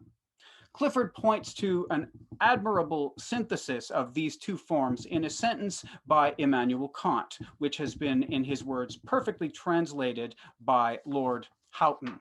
The two things I contemplate with ceaseless awe, the stars of heaven and man's sense of law. Clifford's cosmic emotion is a version of the Kantian sublime, influenced by Herbert Spencer's progressivist evolutionary views. Clifford calls it the cosmic emotion rather than specifying what emotion it is because, quote, the character of the emotion with which men contemplate the world, the temper in which they stand in the presence of the immensities and the eternities must depend first of all on what they think the world is. In other words, whether the cosmic emotion is awe, terror, or horror depends on how the world, reality, is understood, an understanding that changes drastically with historical and cultural context and with the development of scientific knowledge. In Clifford's words, whatever conception then we can form of the external cosmos must be regarded as only provisional and not final, as waiting revision when we shall have pushed the bounds of our knowledge further away in space and time. Clifford's cosmic emotion influenced William James, whose The Varieties of Religious Experience in 1902 presents it as a natural legitimation of religious belief. Ligotti notes the contrast between James and Lovecraft in this regard. Quote, in both his creative writings and letters, Lovecraft's expression of the feelings James describes form an exception to the philosopher-psychologist's argument, since Lovecraft experienced such cosmic wonder in the absence of religious belief. This slide contains a search, the results of a search using Google Ngram, using cosmic horror, cosmic terror, and cosmic emotion as the Ngram search terms. And it visualizes the transition in frequency of usage between Clifford's term cosmic emotion, the blue line, which as of the 1870s is by far the most widely occurring of these phrases in the corpus accessible via the Internet Archives. The transition to Gould's cosmic horror, which is visualized in the red line there, is made visible here. And if you look in context at the usages of the phrase cosmic horror between, say, 1890 and roughly the 1920s, you'll find that virtually every use of that phrase directs back to Gould's use of the term and is linked to Gould's conception of cosmic horror. If you look at the instances and the examples, particularly after the late 1940s, after Arkham House has been created, Lovecraft's works are beginning to circulate more widely. More people are reading his fiction and supernatural horror and literature and adopting the conception of cosmic horror that Lovecraft develops there. You'll see a rapid transition to Lovecraft's use of the phrase. Clifford's ambiguous cosmic emotion then was resolved by Gould in his writings into cosmic horror. Gould's formulation was popular in medical, philosophical, and theological literature from the mid-1890s through to at least 1910, and to some degree thereafter. In 1910 saw the publication of his essay collection, The Infinite Presence, which builds on his earlier work, The Meaning and Method of Life, and adds a sort of capstone to a lot of Gould's natural theological and vitalistic ideas. A little bit of information about Gould himself. Gould grew up in Athens, Ohio. He was a drummer boy during the Civil War, and he served in the 63rd Regiment of the Ohio Volunteers, and later volunteered in the 141st Ohio Volunteers Infantry. And his experiences during the Civil War surely shaped his later views and his decision to practice medicine. He studied at the Harvard Divinity School and for a time worked as the owner of a bookstore and left it to study medicine at Jefferson College, graduating in 1889 at the age of 40, at which point he immediately opened an ophthalmology office in Philadelphia, where his clients would include one Ezra Loomis, later better known as the poet Ezra Pound. Gould brought an interest in literary matters and publishing to the literature of medicine and edited the journal Medical News for 5 years, the Philadelphia Medical Journal for a couple of years, and the journal American Medicine for 5 years. And during his career, many of the offices and honors bestowed upon him were based on his accomplishments as a medical lexicographer. His medical dictionaries sold more than 500,000 copies, and he was also a prolific author of literary works, including poetry and a biography of Lafcadio Hearn, the writer that Lovecraft also praises as a precursor to modern weird fiction in supernatural horror and literature. And an excerpt from Gould's study of Lafcadio Hearn's life and work helps illuminate Gould's very particular views about the relationship between art and physiology. Hearn, according to Gould, was no product of his environment. In a certain sense, he was of the school of Flaubert, Gautier, Maupassant, Loti, and Zola, but with such differences that these teachers may not take much credit to themselves. The distinctive dominating force which controlled and created Hearn's literary makings, his morbid vision, and Gould uses this term in a very literal sense. For him, the optical system is an externalization of the brain and thus a manifestation of the mind itself. The eyes for Gould are very much like the phallus, the penis for Freud. There's a kind of overdetermination resting on this organ, a kind of profound privileging of vision going well beyond that has historically been normative in Western philosophy. Gould was for a time friends and an epistolary collaborator with Hearn, and claims in his book on Hearn that he was instrumental in encouraging Hearn to relocate permanently to Japan. Gould writes, his going into utter illogical and absurd captivity to the atheistic and materialistic philosophy of Herbert Spencer was a sorry sacrifice of his nobler office and better destiny to the fate that relentlessly dogged his footsteps. He was forced into all the humanity and beneficence possible to him by Japanese restraint, art, and truth.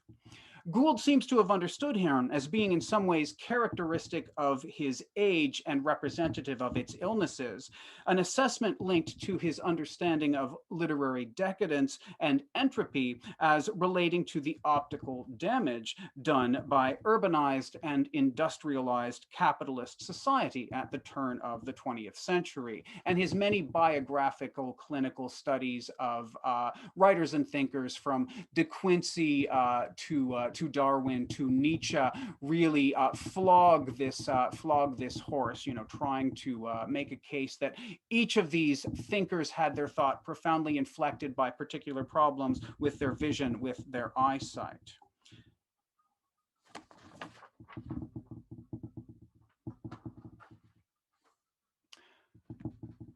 Gould writes, a new pathology of genius is coming into view, which shows the morbidizing of art and literature through disease, chiefly of the sense organs of the artist and the literary workman, but also by unnatural living, selfishness, sin, and the rest. And you begin to get a sense of how he folds his own Christian views into his writings on nature, on natural history. He really is in this tradition, this 18th and 19th century tradition of natural theology. As an ophthalmologist, Gould is remembered for a career detecting errors of refraction to aid in relieving eye strain, from which he himself suffered. When James Joyce complained to Ezra Pound of the great pain his eye strain caused, Pound offered to forward his complaints to Gould as the presiding expert in such conditions at the time. And Gould's biographical clinics conclude that the poor health of many influential people was a result of the damage to their eye, the strain of the eye. For Gould, the eye was best understood as an externalization of the brain into the world, and he pushed this connection of literal vision to rational thought to extremes. The eyes for Gould, much like the penis for his equally Ernst Haeckel-influenced contemporary Freud, really seem to be the root of human behavior and the problems with human thought and perception.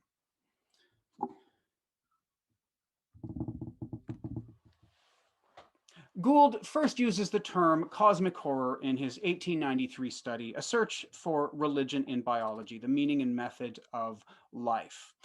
Here he writes, I have learned that many another sensitive, despairing soul, in the face of the glib creeds and loneliness of subjectivity, has also and often felt the same clutching spasm of cosmic horror, the very heart of life stifled and stilled with an infinite fear and sense of lostness. But Gould would continue to use the phrase cosmic horror in this context throughout the remainder of his writings, often memorializing it in his medical dictionaries and works of medical lexicology. And he continued to identify it with a supposedly pathological inability to recognize the vitalic divine force inherent in life itself, which in The Meaning and Method of Life, he terms biologos.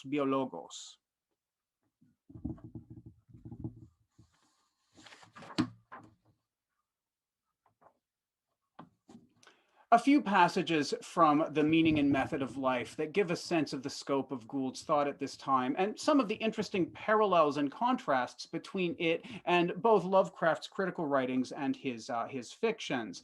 Gould maintained that he basically advocated a kind of panspermic explanation for the origins of life on Earth. Life came from elsewhere. He writes, beyond all doubt, not matter born, but matter taming, biologos came to our planet from without, whether gaining the first foothold by means of a meteor-carried cluster of organic cells, or whether such an elementary organism were nursed and fanned into activity in the warm ooze of some tropic shore, matters not. Life's organizing architectonic force is so profoundly unlike any mechanical force that the materialist of our day can only command our sincere pity for his congenital atrophy of perception. Again, Gould suggests that it's literal problems with vision, problems with the ability to see with the eyes that lead to this supposedly myopic materialism.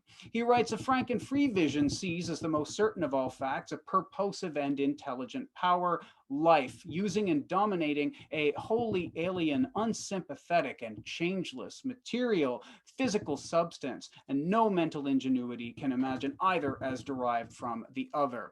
Gould absolutely rejected the idea of abiogenesis. Like many 18th and 19th century thinkers, he did not think that life could emerge from unliving or dead matter. And in this regard, his work harks back to a lot of early 19th century natural philosophers, such as those that Mary Shelley was drawing on in her early Gothic novel, Frankenstein. He was also an avid proponent of Ernst Haeckel's biological and philosophical thought. Phylogeny is the repetition of ontogeny, a formulation also very beloved of Freud, who used it to try to establish connections between the development of the individual consciousness and the development of humanity as a species. According to Gould, is a maxim based on inexpugnable fact. Gould was tremendously hostile to Spencer's evolutionary views, Herbert Spencer's evolutionary views, and Lovecraft's critique of Spencer and Gould's critiques of Spencer really take very polar opposite positions. According to Gould, Spencer's unworthy and fallacious attempt to smudge over the marks of difference between phenomena that are purely mechanical and those that are metamechanical, in other words, vitalic, pertaining to life, however necessary to his theory, is good intellect wasted in a bad cause. He also would become an advocate for eugenics. He developed a kind of theology in which biologos, which he identified with divinity, with God, was a limited, struggling power working against recalcitrant materials, and it was incumbent on human beings to join this divinity, to partner with the biologos, to improve the conditions of life, to extend the dominion of life over the realm of dead matter, of unliving mechanism. And for him, this would also include by the elimination of those who were tremendously sick, seriously disabled, idiots in his formulation. And it's here that Gould's work as a medical lexicographer and his accumulation of atypical bodies in curiosities of and anomalies of medicine really visibly shapes his views and his outcomes. He could not reconcile deformity. He could not reconcile the whole catalog of abnormalities that are accumulated in that work with belief in a perfect and an omnipotent divinity. And this led him to this vitalistic philosophy of biologos. Future sociology and government, Gould insisted, must undertake a certain ordering and regulation of the reproductive function so that human beings could become partners with this conception of the divine, partners with this biologos. God is waiting to turn the task over to man.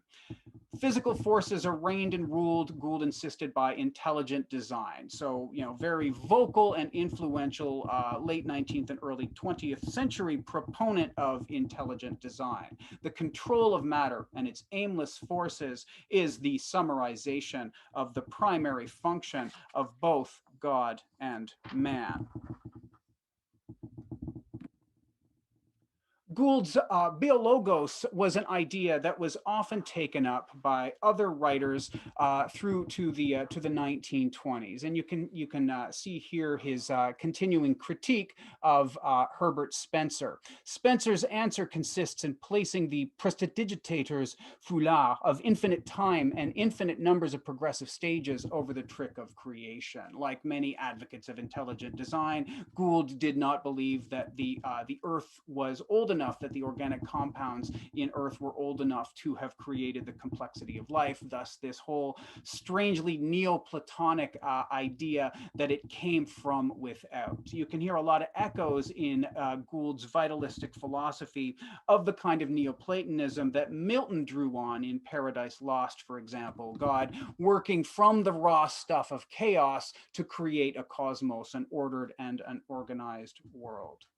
This slide again draws on Google Ngram to show some of the range that Gould's term biologos, this fusion of biology with logos, right? And it has this tremendously Christian inflection, as in the beginning of the book of John there, logos, in the beginning was the Word was God, the Word was with God. But this was a concept that Gould, really influentially disseminated through many of his works, and you can find references to it in a wide variety of writings through to at least the late 1920s. So the odds that Lovecraft had come across it at some point were, very, very high.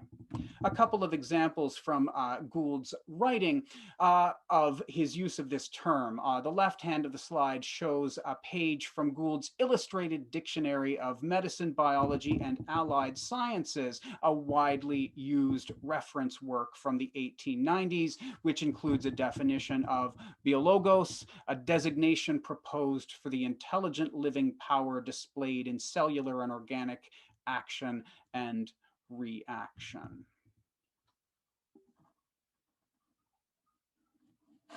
So Gould used his considerable influence as the most widely read medical lexicographer of his day to advance his own creationist philosophical views. His accumulation of medical anomalies was a decisive influence on his conception of biologos as a constrained deity, a not entirely omnipotent, although benevolent God figure, working with difficult materials and requiring the cooperation of his human creations to complete the vitalization of dead matter and mechanical nature. As Gould's 1904 essay, The Infinite Presence, states, only for a short instance, at best, will most persons consent to look open-eyed at any clear image of fate or infinity, since the freezing of the heart that follows, the appalling shudder at the dread contemplation of infinity, which may be called cosmic horror, is more than can be endured. If those stars are absolutely and positively infinite,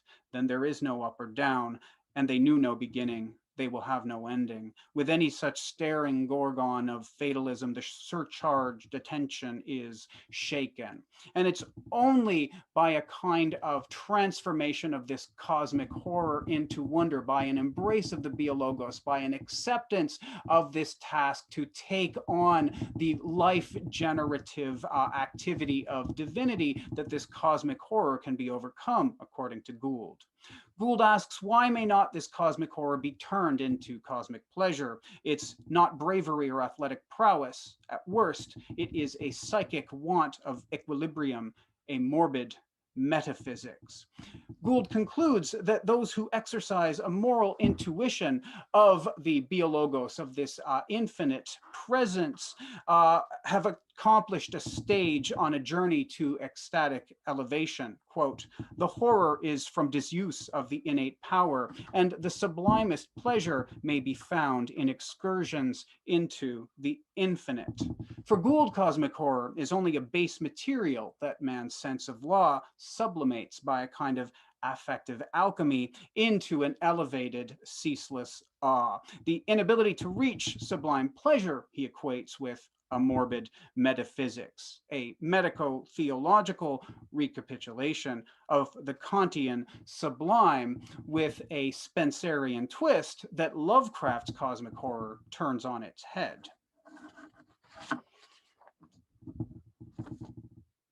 This slide contains an excerpt from Theodore Dreiser's 1915 novel, The Genius, and it just shows Dreiser's main character here, Eugene, the lustful painter, turning to Gould as one of the many sources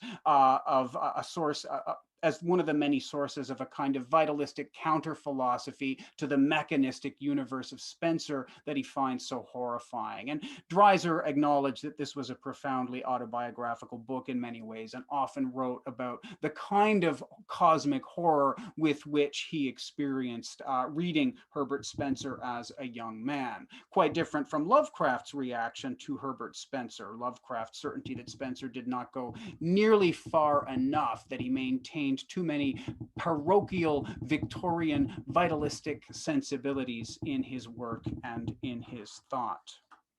I have encountered no evidence that Lovecraft had firsthand knowledge of Gould's writings, and certainly S.T. Joshi has stated in a personal email that if Lovecraft had known Gould, he would have abhorred his natural theology, and this is absolutely, I'm sure, true.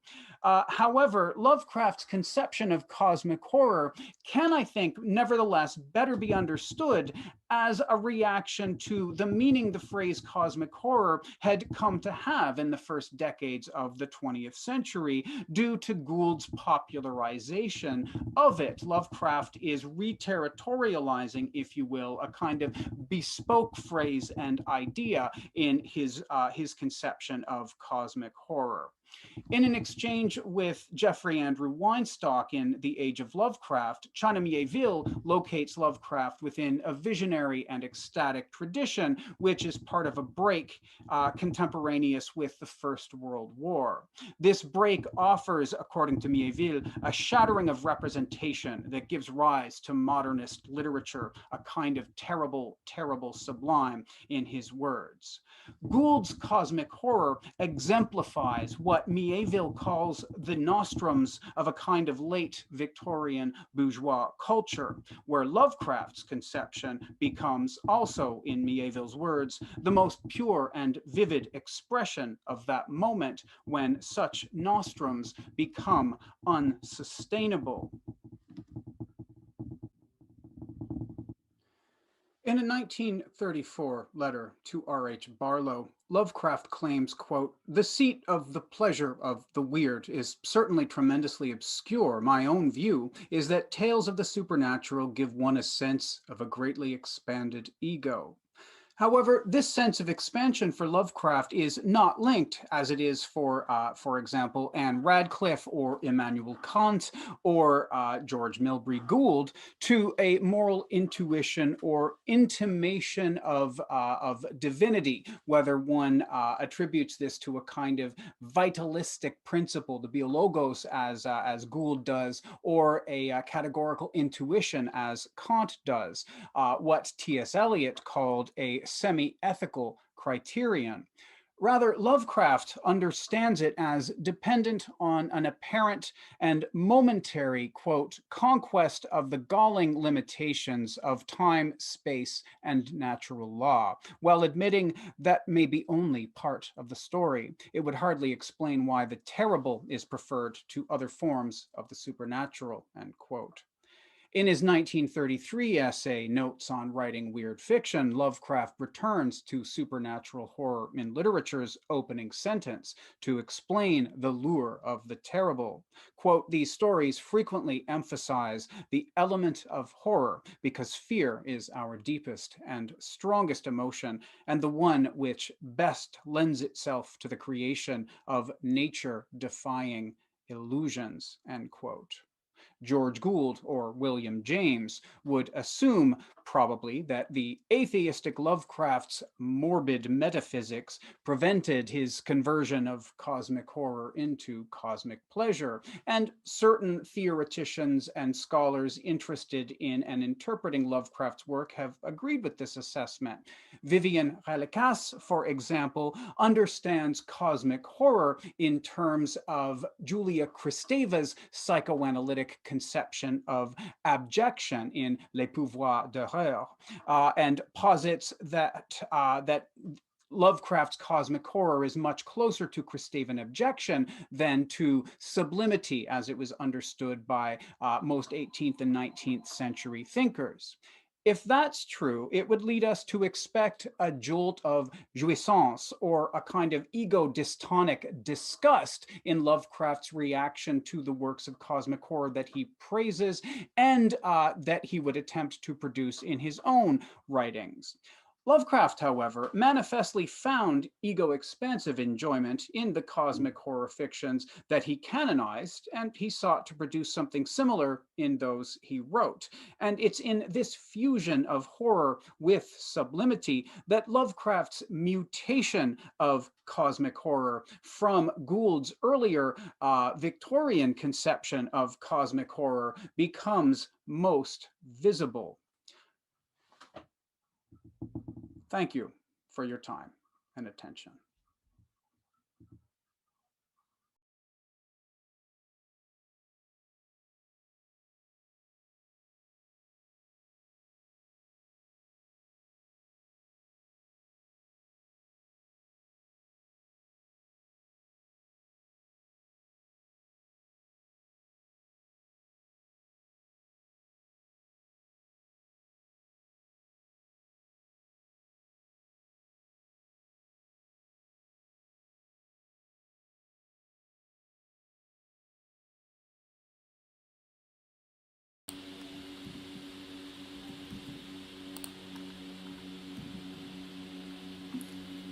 Thank you very much, Sean, for your presentation, for your video. Lots of information for sure. One question: Can you hear me? Because I'm not sure about it. Yeah. Okay. Cool. So thanks one again, Sean. Once again, and now I believe it's William's turn. Is it right? Yeah, it is. Okay, let me get your file because we have a file on all of you. William Perpetuo Bush from Brazil, representing Universidade Federal do Paraná. I probably said that all wrong. I'm sorry about that. No, it's okay. So, if you're ready to start, we are ready to listen. Very well. My proposal is to understand this concept of Lovecraftian, because Lovecraft is like everywhere. And it's difficult to pinpoint exactly what we are talking about and what difference, and if there is any sort of difference between Lovecraft work, the Cthulhu mythos, as mentioned before, and the Lovecraftian itself. So a concept that I use, it's called hyperstation. Hyperstation was created by a group in 1995 called CCRU Crew, which means Cybernetic Culture Research Unit. And this concept says basically this: hyperstations are fictions that can make themselves real. And they are, this group in itself was deeply inspired in Lovecraft's work. And my idea is that we can understand the notion of Lovecraftian as a hyperstation itself. I'm going to try to pinpoint some of these aspects and what we can gain by doing this. For example, we just have an amazing piece explaining to us about the Cthulhu mythos by Josepha. And in the case of August Derleth, what we have is someone that tried to control the Lovecraftian in his own terms. This was done by the Arkham House. But before Derleth, we need to understand that Lovecraft work was always something done by other people.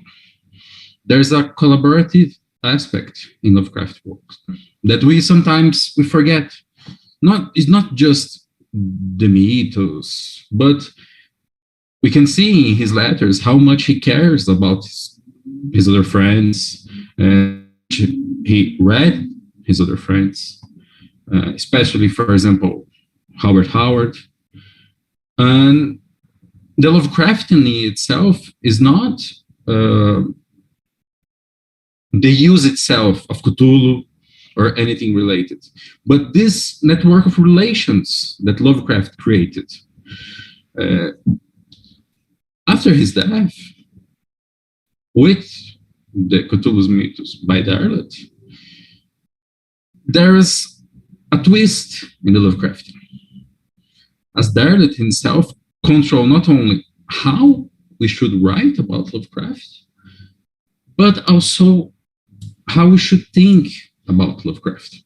Because if you see the publications from Arkham House, there are a lot of literary material, but there's also a lot of scholarship, and all that scholarship works around what Derleth believes to be what Lovecraft had wanted. And we know, right, saw that, as Josepha pointed out, that this was a completely distinct notion of what was going before. Lovecraft himself was not some sort of he never taught his work as a sort of Bible that the authors should follow up to the letter. But what August Derleth did was something of the sort. The thing is, after this hijack of the Lovecraftian hyperstation by Derleth, there's also another thing going on. That's the science fiction itself, the field of science fiction, was also controlled by another person. That was John W. Campbell Jr. As the main editor. In that case, it is also very difficult to write science fiction that escapes Campbell out. And the same we can say for scholarship, because as Derleth controlled Lovecraft's criticism, Campbell did the same. The academics themselves could not really jumpstart something because there are just two main persons controlling the field. After the Second World War, science fiction itself started to change. There's a lot of new authors, new magazines, but only in the end of the 50s, with the creation of Extrapolation as the first academic journal that aimed to study science fiction and fantasy, which itself included the work of Lovecraft, is that a new phase in scholarship could start to take its first steps. That being said, there are very few mentions of Lovecraft work at this time. There are people writing, following the scenario of the Arkham House publisher, but in my PhD, I actually studied that process, and I think there's only two mentions of Lovecraft works in Extrapolation from 1959 to the 70s. So Lovecraft is not something that people really want to touch. By the 70s, the situation changed quite a lot because Extrapolation, which started like a journal, very homemade, actually became the Science Fiction Research Association. That is today the most important academic organization to study science fiction in the United States. Then in that same period, just a few years later, 1 year later, Derleth died. But not only Derleth, but Campbell. So after that, the field could actually grow and new names could jump in. In 73, the academic journal Science Fiction Studies was created. They really did not want to touch Lovecraft material. They are kind of, well, Lovecraft is not something that we really want because we want science fiction and he's not. But in 75, there is the publication of the first major biography of Lovecraft by Lion Spring de Camp, which was in his turn a very famous writer and critic of the field. And the first review of this book appeared in Science Fiction Studies. But still, it was hard to study Lovecraft, the Lovecraftian in itself. By the end of the 70s, the field of science fiction scholarship was at its full speed. There are major academic press that want to publish that material. There's a lot of books being published about it. There's like this huge boom. In that same year, alas, 1 year later, in the 80s, Joshi appeared at the first time in Science Fiction Studies in a review where he actually, his review was a response to another review that took a very bad opinion against Lovecraft, and he went in his defense. A year later, the Call of Cthulhu RPG was published.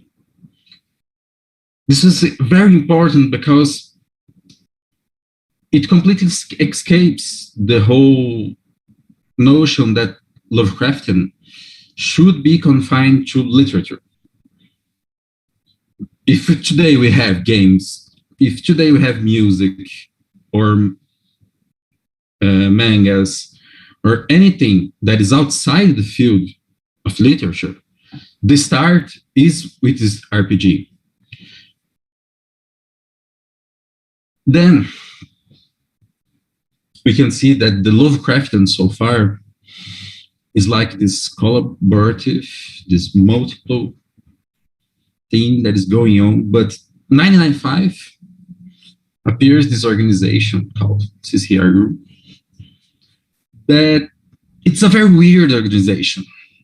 And I could spend hours talking about this group. One of the most famous name was Nick Land, today a very problematic person. But at the time, he was very interested in Lovecraft and combined it with Deleuze and Guattari philosophy. This allowed him, and CCRU itself, to develop this notion of hyperstation, a fiction that not only was capable to make itself real, but with a twist. This fiction can actually travel in time to make itself real. So this fiction itself is a tool, this concept itself is a tool to understand its own history.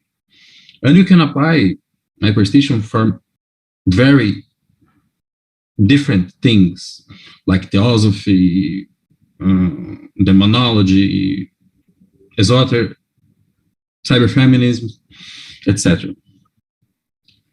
From the CCRU, we move to the speculative realism. Some of the authors and philosophers and thinkers that are involved with CCRU later publish or are somewhat related to the speculative realism. But central in the CCRU was a story that tells the following tale. A captain of the United States Army called Visparov wrote a letter to an anthropologist called Exudini Steele, explaining that he was deployed during the Second World War to the Pacific Islands to use the natives as a sort of resistance to the Japanese occupation. And to do this, he uses Steele's ethnography work. But by doing so, he started to see that there are a lot of connections between these natives, the material published by Lovecraft related to the people that worship the Great Old Ones, and the possibility that the sorcery that these natives are using are actually effective. You see, there are two things going on. The first is how the anthropology is used by the military. It's a very huge discussion that goes on since Franz Boas. And the United States did use a lot of anthropologists in the army. It still uses even today. And the second is how this field of anthropology see other types of knowledge. Because most of the time, the knowledge of the people that the anthropologist is studying is treated by a sort of minor belief, magic, something archaic. It's never taken serious as this science is. And this whole affair that results in the creation of the Cthulhu Club is to explore the idea that the boundaries between truth and false, reality and fiction, are not as stable as they appear to be. That being said, we jump to the final movement that I want to talk about. Is that during the Cthulhu Mythos phase, there are a lot of writers building on Lovecraft's work. Brian Lumley is one of those. In his works, he follows many aspects of the mythos, the entities, whatever. However, while Lovecraftian characters, like pretty much any of the protagonists of the stories, either went mad or are incapable to understand what's going on. Lumley was the first to propose the notion that there is possible to fight the great old ones, to actually establish some sort of resistance. And this is done by the use of science, by the creation of a group that is responsible to fight against the great old ones. And if you take this key that science is the main myth behind the Lovecraftian until the Weird of Halley, that I'm going to talk about in a bit, we can see that they still maintain that fiction and reality are different things. With the Weird of Halley, following what I said about the CCRU, with the Weird of Halley, we got something very different going on. The Weird of Halley is a group of books. The main story appears in 7 books, but there are at least 30, with an RPG also, that is written by John Michael Greer, which not only was a reader of Lovecraft, Derlet, and all that stuff, but he's also an occultist. He held a lot of studies about Golden Dawn, Druidism, all the esoteric stuff that you can think about. Greer has written something about. So Greer uses this framework of the Lovecraftian, but this is done in such a form that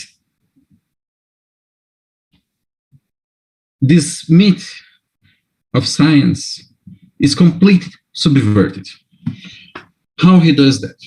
For example, the first book of the Weird of Halley, Innsmouth, you have a main character that is actually a Lovecraftian scholar, but he treated the fiction, the materials inside the Lovecraft stories, as fiction. During the book, it's revealed that they are not fiction. They are actually real things.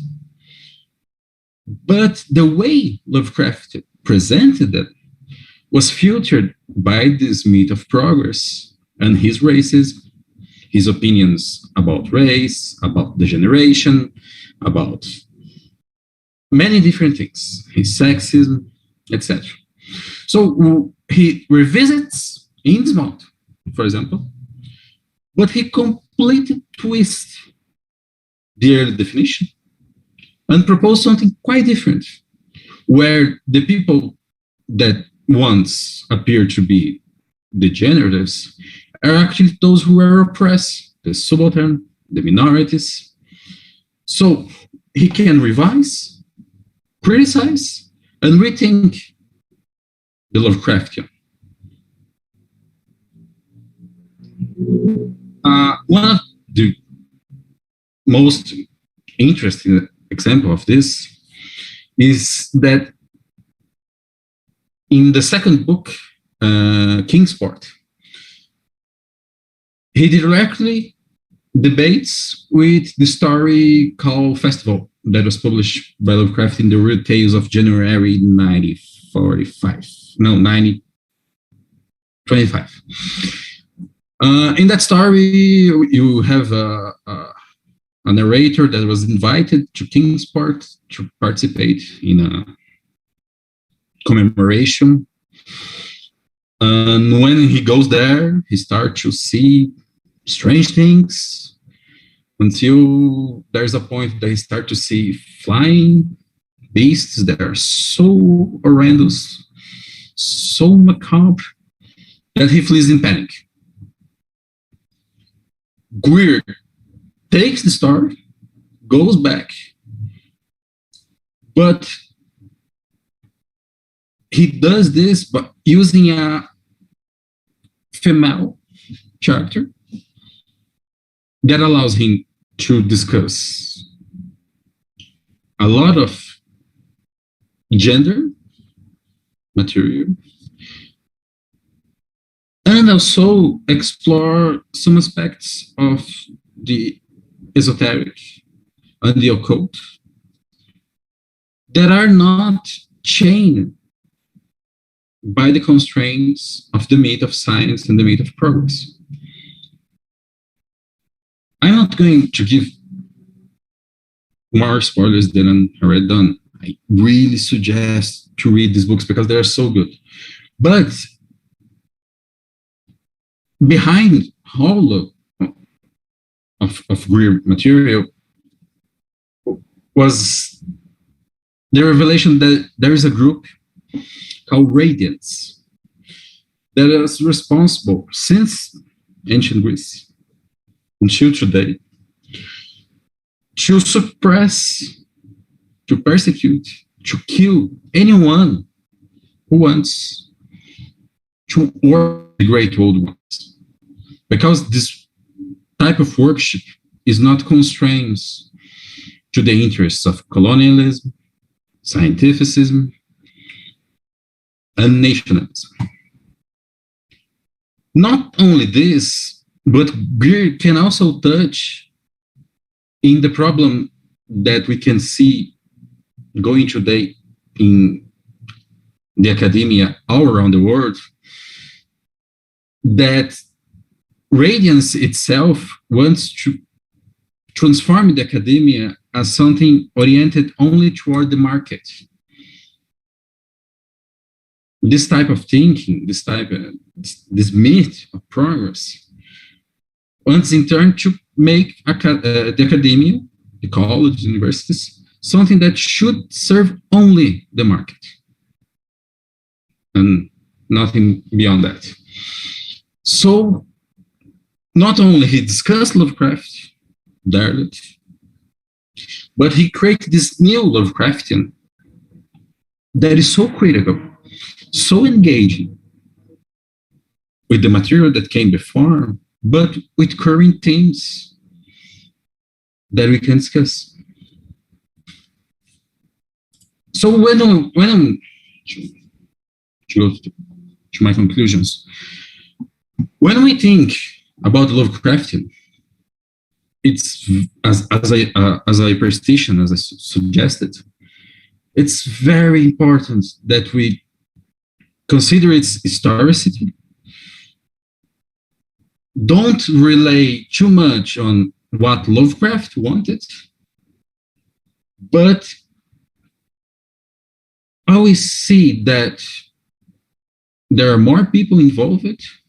And there are, of course, times when someone actually took the control of it. But the idea in itself, making itself real, is so powerful that it can simply escape it and engage with contemporary questions that in such a form that attracts attention today. That is it. Thank you.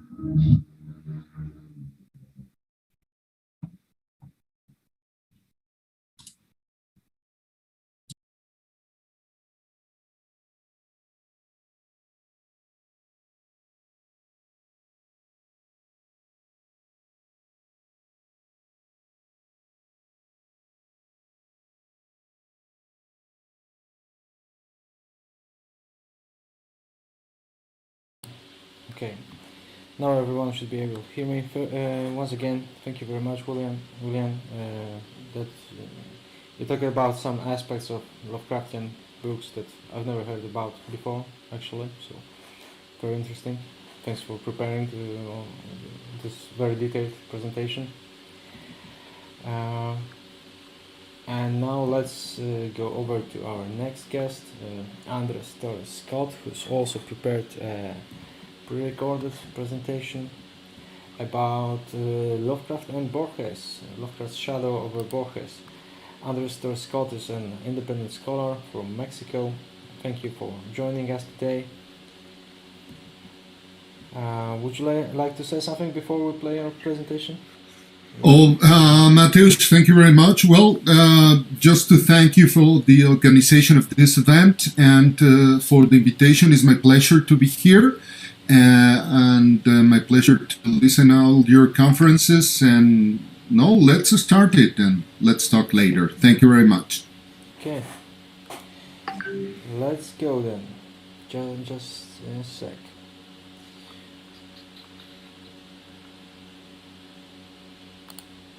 Hello, everybody. Good evening. My name is Andres Torres Scott. I'm an independent scholar from Mexico. I actually live and work here.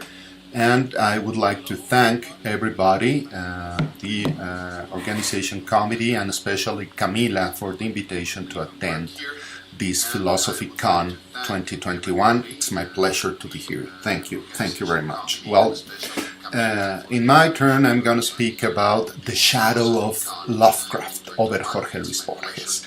The influence of this short story writer of the Lovecraftian and cosmic horror tales of the weird tale over Borges. And basically, it seems to be a very small field because Borges only wrote one short story, one cosmic horror or weird tale short story, but the difference goes beyond that. I'm going to speak first about these two authors and how their crossroads match curiously, because they have very biographical similitudes that go beyond literature. Well, first of all, Lovecraft was born on 1890, as you may know, and Borges was born on 1899, just 9 years apart. So basically they were contemporary authors, but both authors, Lovecraft and Borges, had a very close relationship with their mothers, Lovecraft in addition to his aunts, but that defined their lives in two senses. Borges lived with his mother until she was 19 and he was 70, so basically he spent more time with his mother than with a wife. Both authors got married once, then divorced with very sad remembrances of those marriages.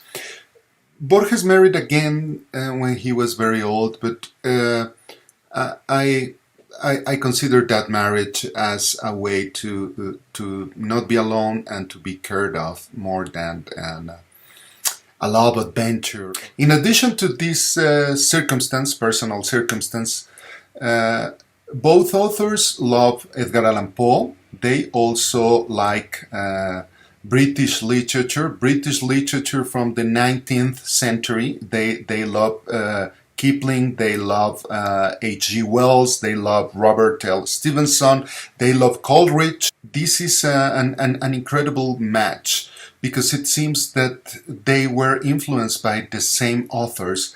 In addition to the British, they also were influenced by Greek and Roman philosophy.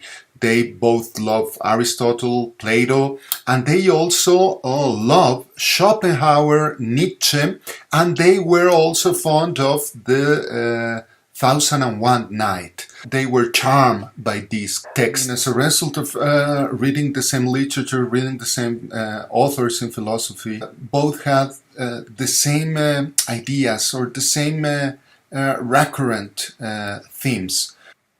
Both authors, Lovecraft and Borges, wrote about time, the infinitude, mirrors, books, magic and strange books, and of course, immortality. Both authors also start writing poetry when they were young. American literary critic Barton Levy Santerman identifies this phenomenon as synchronicity.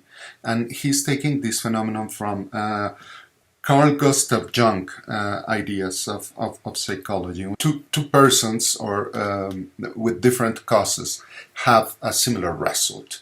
And this is what we are having here, a deep case of synchronicity. But in addition to speaking and talking about the same issues, there's one clear crossroad between Lovecraft and Borges, and that is Borges' short story called, in English, it is the only short story that has a title in English. Borges wrote in Spanish all the time, but this is the only short story that has a title in English, and it is called There Are More Things. It was published in 1975 in Borges' anthology book, The Book of Sand, El Libro de Arena, and it includes this There Are More Things. We have a relevant question that has no clear answer yet. Where did Borges get aware of Lovecraft? What book or what books did Borges had or read from Lovecraft? This is very interesting because this goes back till 1956 when Jorge Luis Borges included Lovecraft in his university course of North American literature. We're speaking about 1956. Maybe is this the first time Lovecraft was included in a university course? On the book Borges wrote about this North American literature course, the chapter dedicated to Lovecraft is called Crime Novel Science Fiction and the Far West. And in this chapter, Borges talked about Edgar Allan Poe, Dashiell Hammett, Ray Bradbury, and Lovecraft. If you know about an earlier time when Lovecraft was added to a university syllabus, please let me know. In this book, Borges also gives a short bio of Lovecraft and mentions three short stories by title: The Color Out of Space, The Dunwich Horror, and The Rats. In addition to that, Borges says that Lovecraft had a pathetic style and atrocious style at some point, which I believe comes from the basically long descriptions that Lovecraft used and from the overuse of adjectives, but I'm going to leave that aside. Borges adds about Lovecraft that in his tale, there are beings from remote planets and from ancient or future times who dwell in human bodies to study the universe, or inversely, souls from our time that during a sleep explore monstrous worlds, distant in time and in space. But he does not mention any specific short stories that deal with this theme. My bet is that Borges read Lovecraft not from the pulp fiction magazines, but that he got one of the 3 volumes published by Arkham House, possibly Beyond the World of Sleep from 1943, The Dunwich Horror and Others from 1963, or Dagon and Other Macabre Tales from 1965. My bet is that he got the first volume, Beyond the World of Sleep. Even though Borges only identifies by title 3 works from Lovecraft, from his saying that Lovecraft uses in his tales this theme about an alien occupying a human mind, we may argue that he is referring to The Shadow Out of Time, Beyond the World of Sleep, and The Call of Cthulhu. Furthermore, from the biographical notes that Borges mentions about Lovecraft, we may also infer that he had one of the books published by Arkham. And hence, my best bet is that Borges had the Dunwich Horror and Others, the best supernatural stories of H.P. Lovecraft, published on 1963. Because on that volume, we identify the 3 stories he mentioned by title: The Rats in the Walls, The Color Out of Space, The Dunwich Horror, The Call of Cthulhu, and The Shadow Out of Time. However, there's the issue here that in this volume it is not included the introduction to supernatural horror in literature, which I also believe he read. In addition to Lovecraft's mention in Borges' course, Borges mentioned Lovecraft 4 more times in different interviews. These interviews were carried out from 1968 to 1977, and they were done by American literary critics and writers. And it does not cease to surprise me that when Borges talked to Richard Bergin, William Goldhurst, Paul Theroux, and Willis Barnstone, all of them later will become American literary critics, famous literary American critics. And Borges asked these 4 people, "Do you know Lovecraft?" And all of them affirm they have never heard about Lovecraft. And these interviews are written by these 4 people. So we're having here a Latin American fiction author in the South Cone in Buenos Aires who knows more about North American literature than literary critics in the 60s and 70s. These 4 interviews took place in English and were published by the authors, so you can access them very easily on the web. Synthesize Borges' opinions on Lovecraft's literary work. First, Lovecraft was influenced by Poe and by Machen, by Arthur Machen. Second, Lovecraft's style was interjective and atrocious. Third, Lovecraft had Edgar Allan Poe's imagination. Fourth, Lovecraft didn't write the finest story in the world. Sorry guys, he didn't. Fifth, his images are awful, but the feeling isn't awful. Sixth, Lovecraft's plots are very good. And seventh, and this is a matter of taste, I like Lovecraft's horror stories the same as I do, and I may say the same as you do. Basically, Borges liked Lovecraft's writing, and that's why he decided to write a short story in the memory of H.P. Lovecraft. Well, now let's go deeper into There Are More Things. There Are More Things, as Ricardo Piglia, literary critic, affirms, tells 2 stories. There's a visible story that hides a secret tale.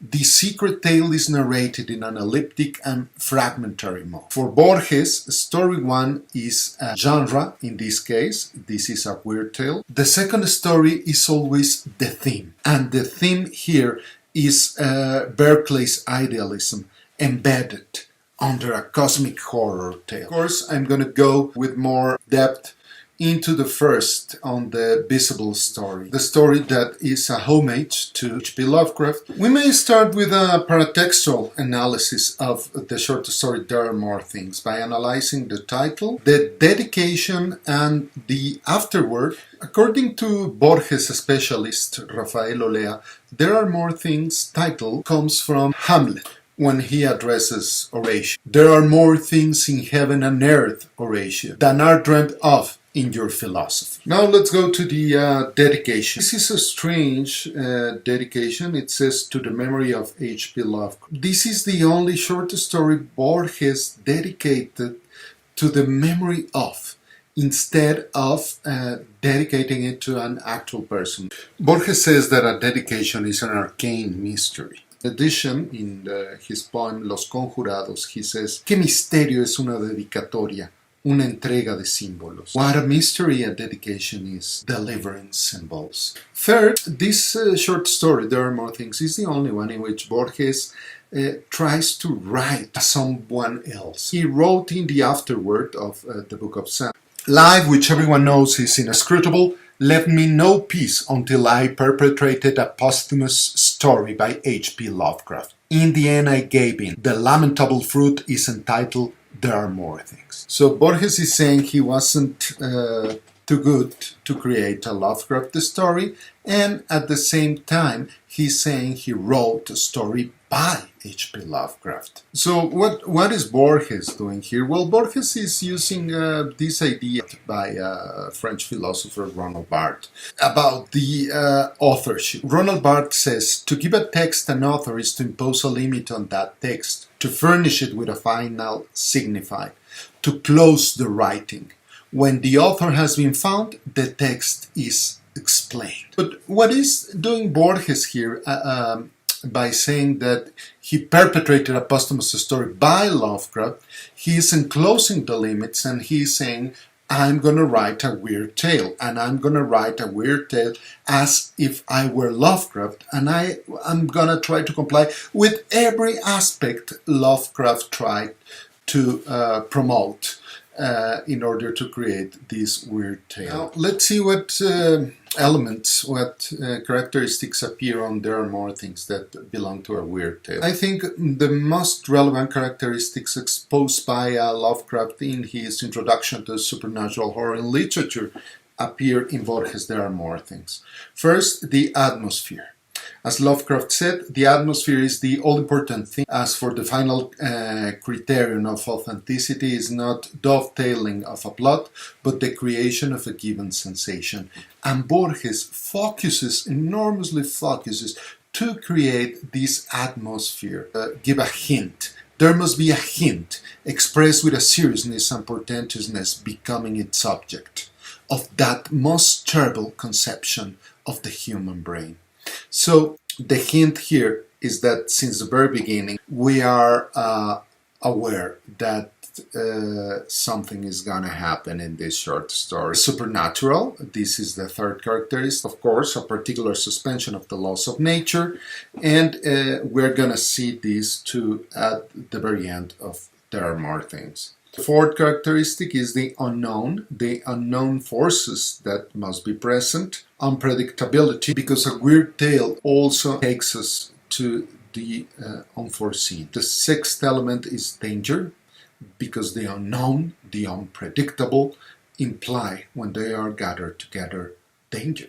If we do not know something and we know something that is not predictable, Lovecraft said, an unknown world is a world of peril and evil. Seventh, evil. Why evil?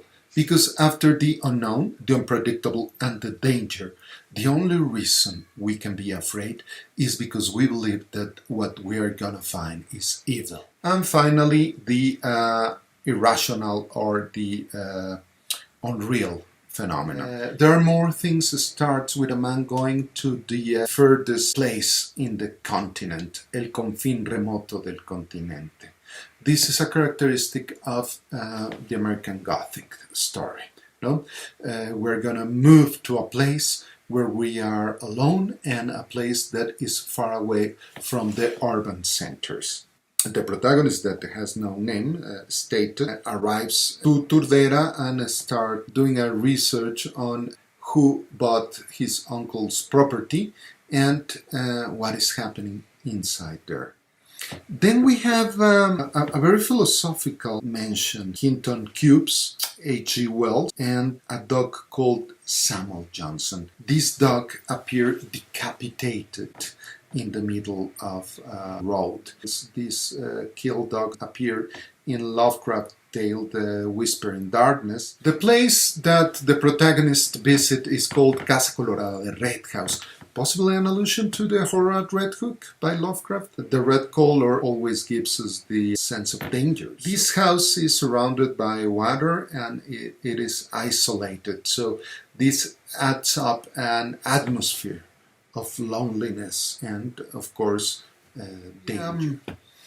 Casa Colorada has a tower with a cloak and adds that this tower oppresses the walls and the windows in a clear allusion to the music of Eric Sand, where Lovecraft explicitly mentions that the street show oppressive buildings coming together. When we approach to the Casa Colorada, we find a couple of allusions to the Dunwich Horror, as the windows are boarded up. There are also dogs around the house, as it happens in The Whisper in Darkness and the Dunwich Horror. And this also happened in the case of Charles Dexter Ward. The protagonist is then trying to find out who bought the house and what modifications were done inside it.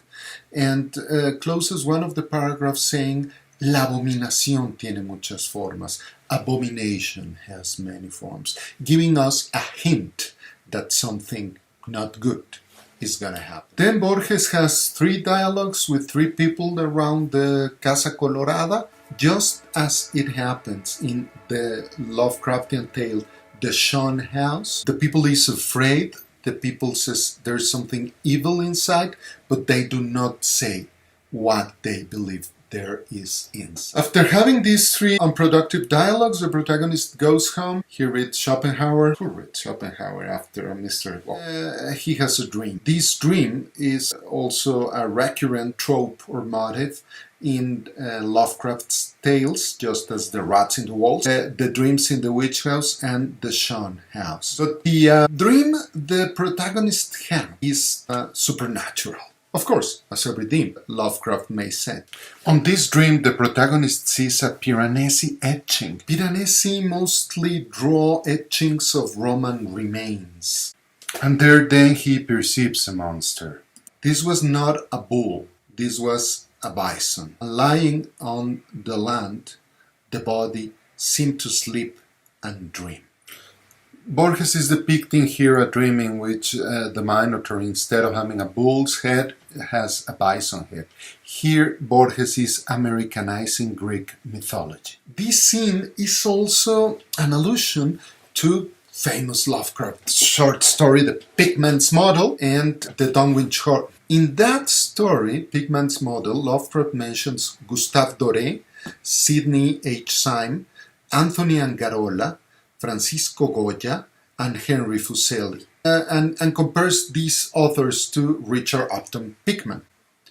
Finally, after the dream, the protagonist gets out and starts walking around, and he suddenly realizes it's already night. This trope of walking in the night is something that appears in The Outsider, The Case of Charles Dexter Ward, and The Rats in the Walls. The protagonist sees a light and hears a sound coming from inside the house. Then a sudden and unexpected storm begins, just as in Lovecraft's tale, The Picture in the House. After lightning strikes, the protagonist enters the house. This is also an allusion from Lovecraft's tale, The Picture in the House, where the protagonist can see a house after a lightning strikes. And just as in The Picture in the House, the door is ajar. Then we have more subtle references.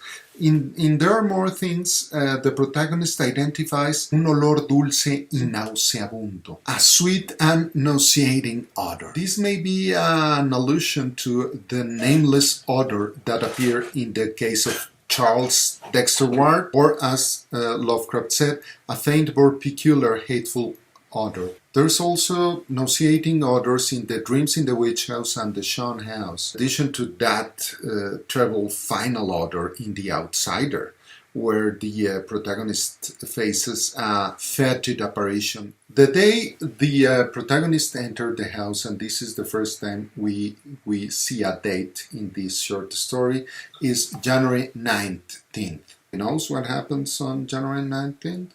No? Well, that's Edgar Allan Poe's birthday, so this is the day you can enter a haunted house. The protagonist thus enters the house and starts wandering inside, and he starts seeing a lot of things, but Borges said, to see something, you should understand it. And he is not understanding what he's looking at. Then suddenly he looks at the stairs with irregular holes. These stairs do not seem to be human.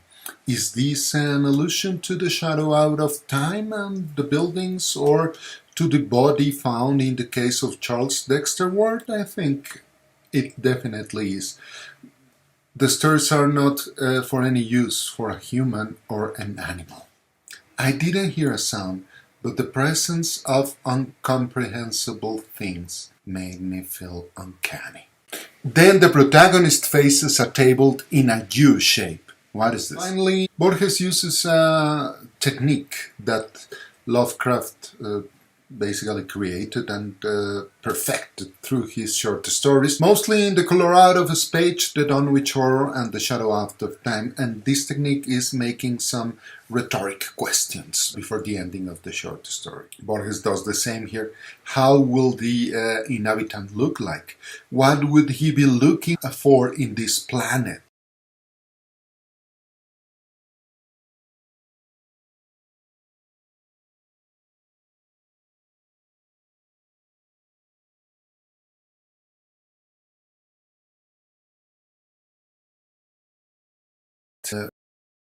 What would this be less or more atrocious for him than for us? From what secret regions of astronomy or the time, or from what incalculable time would he be coming? And how would he have reached this South American place in this precise night? So Borges is basically saying that this is a weird tale and that what he is gonna face is a supernatural cosmic horror. Even in the last paragraph of the short story, Borges keeps developing the atmosphere. He says, I felt like an intruder within the chaos. Outside, the storm had finished. I looked at my watch. I was astonished to find out it was 2 o'clock. I left the light on and started descending. I tried to get out before the inhabitant came back. I just thought that I couldn't have locked the doors because I didn't know how to do this. The monster, finally, I'm not going to tell you how this ends up, but the monster never appears, and this is something Lovecraft did, and with a great skill in some of his short stories, particularly in The Music of Erikson, where the monster never appears, Pigman's Model, where we cannot see the monster, and The Dunwich Horror, where the monster is invisible. I think this is one of the greatest homage to H.P. Lovecraft. At the end, Borges described the monster as something opresivo, lento y plural.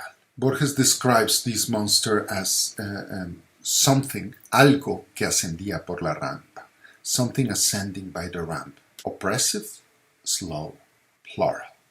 3 adjectives, and these 3 adjectives are Borges' homage to Lovecraft interjective style, to this very, very charged style that some people do not like. I personally am not fond of a style of Lovecraft full of adjectives, but with 3 abstract, tangible adjectives, oppressive, slow, and plural, Borges is doing another homage to Lovecraft's style. I'm going to finish by saying a phrase that Borges said about Lovecraft. I like his horror short stories.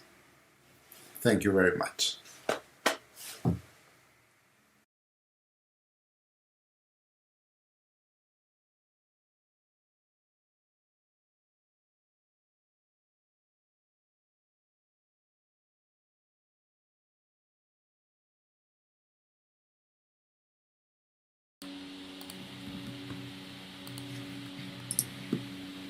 Okay, thank you, Andres. Yet another aspect of Lovecraftian literature that Thank we you. have no idea about.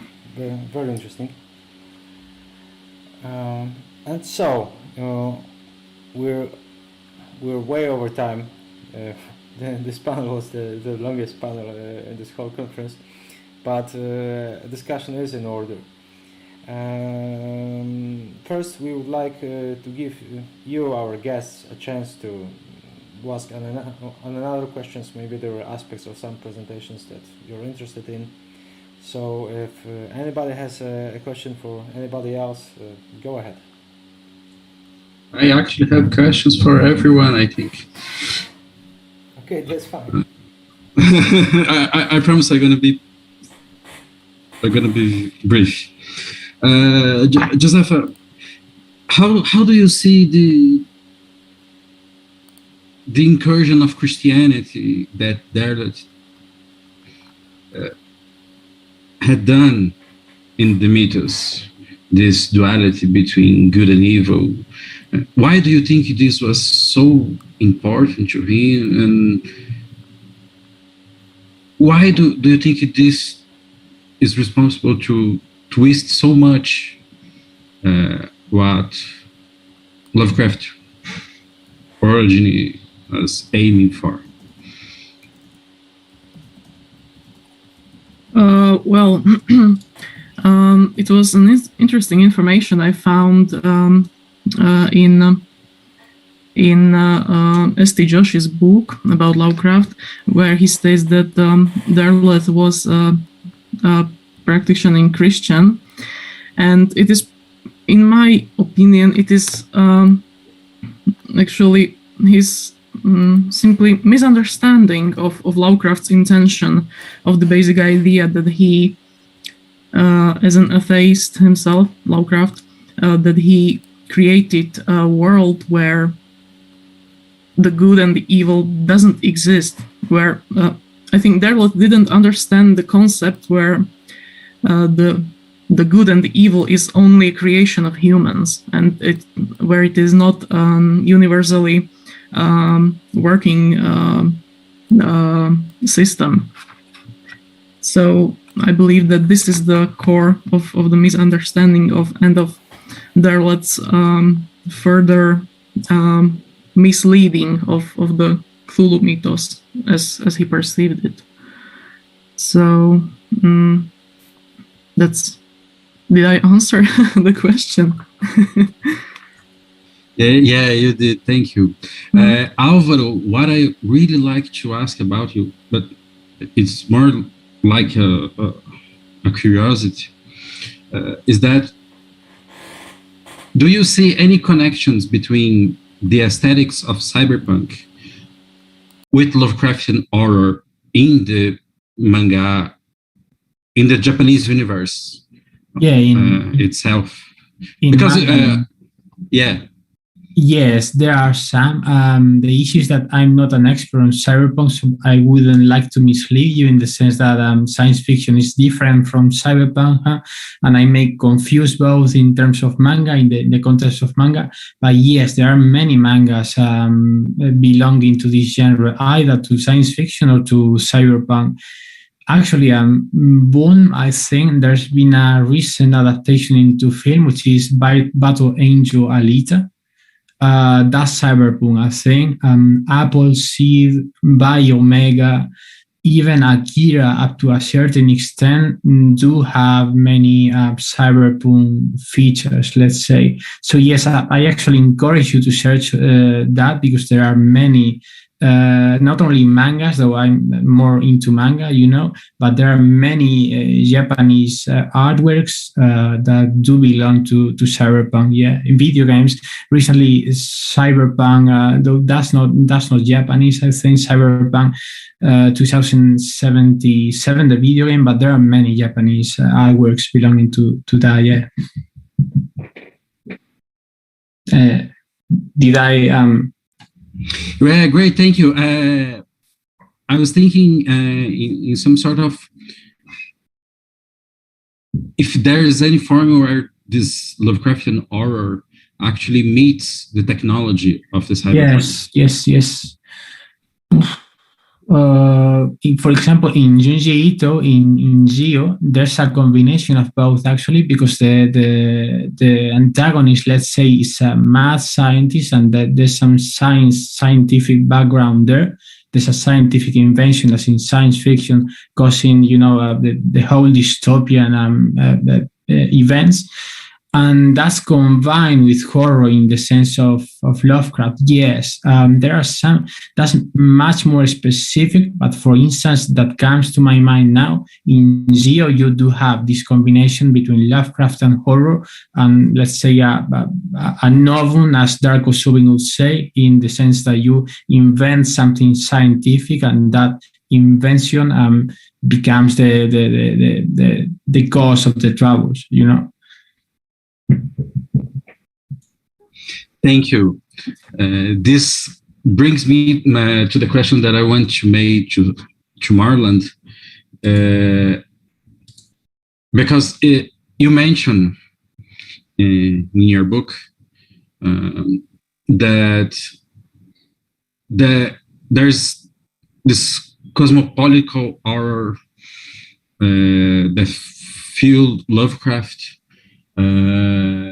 That is pretty much in the case of immigration and mechanization. So I think it's very hard to mix these two things: mechanics, technologic, any sort of hardware, with the Lovecraftian horror itself, without making it something that is already in itself. I don't know if I'm clear on this, but I think there's a sort of a posture. Either you take a scientific position, or either you take it as something that you are incapable of knowing, and there's any sort of middle term. I don't know that I would agree with that. I think that, and I want to make a distinction between, mechanism in terms of Lovecraft's ontology, right? His perception of nature and of reality in terms of mechanistic materialism, and technologization, right? And the social effects of technology, because those for Lovecraft are obviously they're intertwined, but they're very different areas of concern. And he has a very different kind of emotional response to each of those things. But one thing that sprung to mind with your question was the way in which he uses alien biotechnology, which is mistakenly misunderstood by human beings as being some kind of magic or divine force, as a recurring trope in many of his fictions. And at the Mountains of Madness, for example, right, the fashioning of the Shoggoths by the Old Ones, which is sort of at the crux of Dyer's discovery in that story. I think that there you have a kind of conflation between Lovecraft's mechanistic philosophy and his concerns around the social and cultural effects of technologization. I think there are aspects in Lovecraft's thought that come through, especially in his letters, that parallel the concerns that a philosopher like Walter Benjamin has for the work of art in the age of mechanical reproduction, for example. And so even though there is a biological aspect to Lovecraft's alien terrors, they're also a kind of technologization, and in that story, that becomes quite explicit, that the Shoggoth were created to serve the great old ones. There's a kind of vicious allegorization of the slave trade installed into those characters.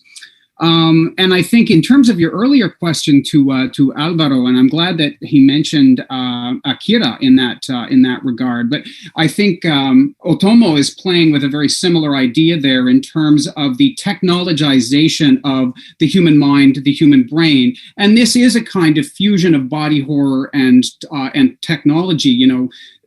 Science fiction in a sense that is predicated on the dangers of technology, the consequences of technology, which is where cyberpunk is typically rooted as well, that you can definitely see in some of Lovecraft's stories, tongue-in-cheekly in Herbert West, and much more seriously and soberly and systematically developed in At the Mountains of Madness.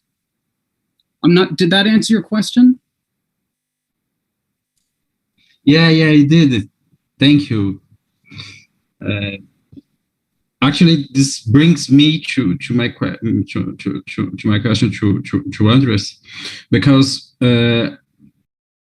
I got in touch with this story that Borges wrote about Lovecraft when I was discussing how hard it was to define Lovecraft inside the science fiction using the framework of the 70s, especially Dark Soothing, because it simply, you can't put the speculative realism in the chains of fantasy or in the chains of science fiction.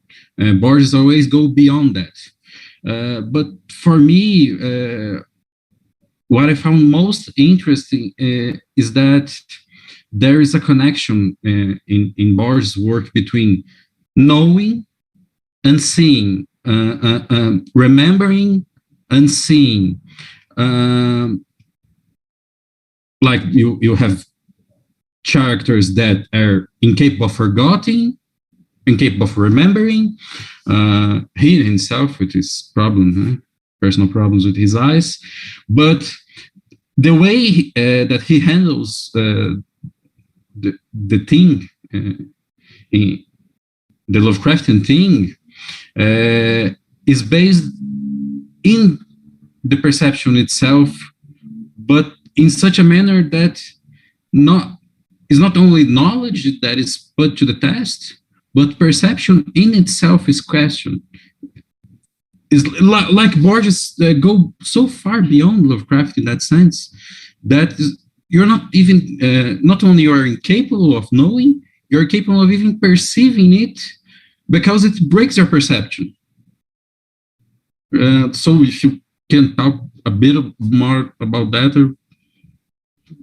Oh, yes, you just nailed it, because as I said on the conference, the short story for Borges has two main lines. One is a Lovecraftian tale, and the other is a theme. And this theme, in this case, is Berkeley's idealism. So what Borges is doing across the short story is telling a debate between Berkeley's idealism and Locke's materialism, or even Samuel Johnson materialism. There's a very popular anecdote in the English language by Samuel Johnson and his biographer. Can't recall the name of Samuel Johnson's biographer, but Samuel Johnson was is still, I think that together with Harold Bloom, the most famous or the most admired literary critic in the English language. So on this anecdote, Samuel Johnson is trying, someone comments to Samuel Johnson what he thinks about Berkeley's idealism, and Samuel Johnson just kick a stone and say, that's what I think about idealism. So by kicking the stone, he's saying that practically idealism does not exist, that we are all matter and only material things are relevant. So now we go back to the story. And yes, what Borges is trying to do here, in There Are More Things, on the other story, not on the Lovecraftian text, but on the underlying text, is debating between materialism and idealism. And at the middle of the story, the protagonist tells us that one of the dogs of the former owner of the Casa Colorada, the place where everything is happening, has been decapitated. And this dog's name was Samuel Johnson. So ironically, or paradoxically, a Lovecraftian monster made only of ideas, just as Berkeley's idealism, kills or decapitates a dog named Samuel Johnson, such as the famous British literary critic. And just as Samuel Johnson kicked the stone 400 years ago, this dog is decapitated by a Lovecraftian idealistic monster created on a tale by Borges. So it's a joke, but still a very intellectual joke, where you have to have read Shakespeare, Samuel Johnson, Berkeley's idealism, Borges, and then find Locke's materialism, and then realize why Borges is playing with this, because as you very smart identify, the monster here is only a slow. Slow, plural, and Borges describes it with 3 adjectives, but it is slow and plural. So what is that? That's just an idea. And that is initially what Berkeley's philosophy of idealism stated, that you cannot know the material things, you can only know qualities that are understood by your intellect, such as slow and plural. So thank you for the question. You just nailed it, William. Thank you for your answer.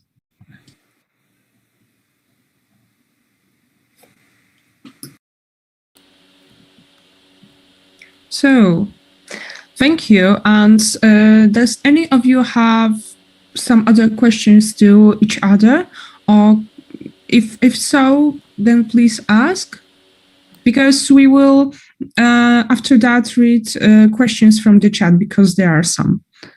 I'd quickly like to ask Andres if you've seen any connections, Andres, between Borges' El Aleph and August Derleth's The Lamp of Al-Ashred. You know, this story belonging to the expanded circle of Lovecraft, because it's been even pointed out as an influence. That Lovecraft influenced Borges for creating El Aleph.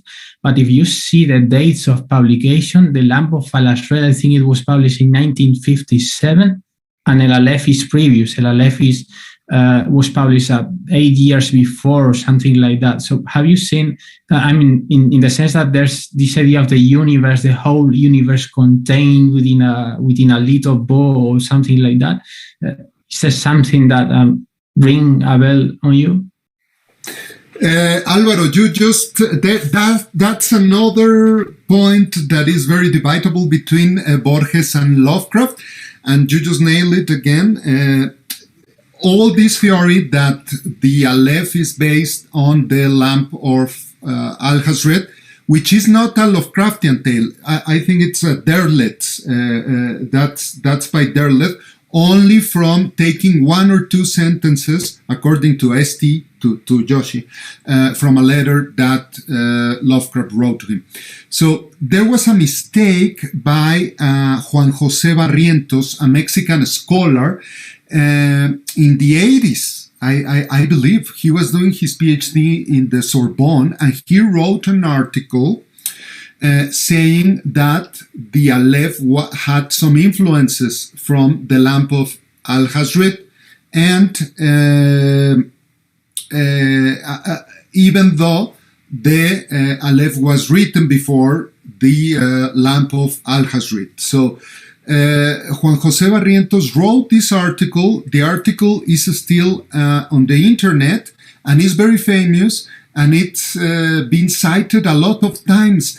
I think that Barrientos' article is the most cited article dealing with Borges and Lovecraft. So what I did is I wrote an email to Barrientos, and he said, yes, I was wrong, and I have been publishing that, but nobody seems to listen.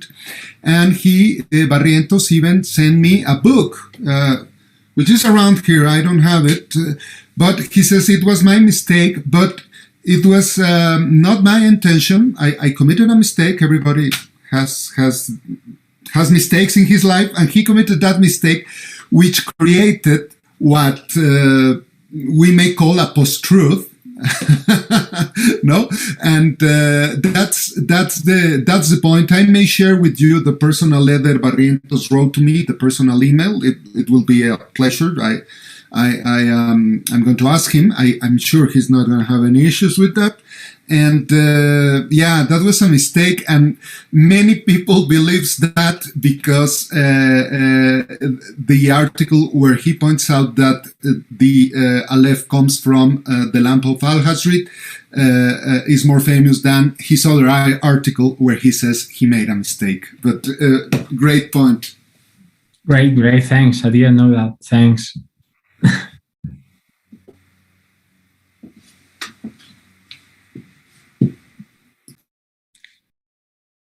Okay. Sorry. I did just quickly want to ask Alvaro, in an interview with, and because I find the way that Junji Ito has transformed, aspects of Lovecraft's work so fascinating. He commented that what he found most intriguing about Lovecraft's work was his expressionism in terms of atmosphere. So I was just wondering what you thought of that, what you thought he meant by that, and how you see that reflected in Ito's work. Yeah, there's actually a remarkable fact about that. It's the fact that Junji Ito's stories are very particular in the sense that they don't have either a turn on events or even a conclusion. The typical story is integrated by introduction, development, turn of events, and conclusion. And Junji Ito omits those two final steps, the turn of events and the conclusion, somehow just like Lovecraft does. Because in Lovecraft, as you said, the stories are more about ambience, about the atmosphere, rather than the unfolding of the events themselves. Okay, there are events, but it's more, I think, at least about the atmosphere. And in Junji Ito, we do see that a lot. Actually, in Japan, he's known because of that, because his stories are not the typical story in which the events unfold.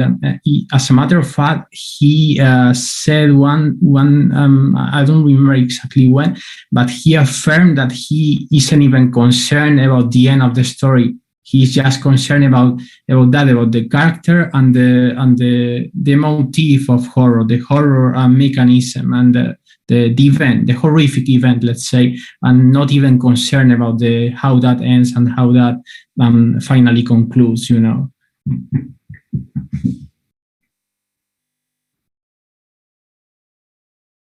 Thanks for the question. Yeah, I have may I have a question for Alvaro now that if I have the chance. Alvaro, I was wondering, since what date is Lovecraft widely known? Do you know that an approximate date? Is he widely known in the Japanese, pop culture or academic culture?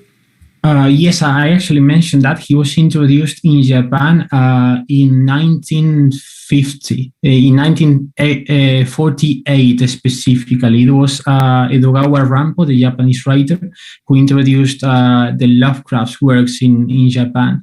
Something curious, perhaps, and that happens the other way around, vice versa, and that many people actually, I think, don't know, is that Lovecraft was somehow influenced by the Japanese context itself, because Lafcadio Hearn, the well-known British horror stories writer, was read by Lovecraft. I mean, Lovecraft read Lafcadio Hearn's stories, and he was somehow imbued already with the Japanese stuff. And I think it's something that in the long run afterwards has had an incidence in the sense that Lovecraft has been so widely read in Japan.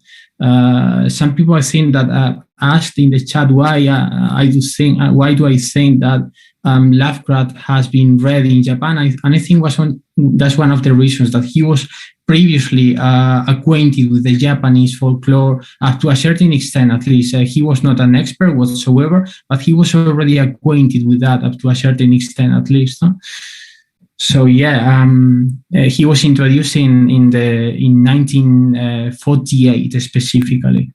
Well, yeah, but my question, and sorry to be insistent on this, but yeah, he was introduced on that date, 48, but was he immediately being popularized or widely known? I know you may not know that because you were not there, but because it's a different point in time when you are introduced and when you become famous. And I ask you this because, as I mentioned later, we have some American literary critics up to 1977, including one that was editor of the New Yorker and the Boston Review, and Paul Theroux, another literary critic that is still alive, that did not publicly admit have never heard, not even read, but have never heard about Lovecraft.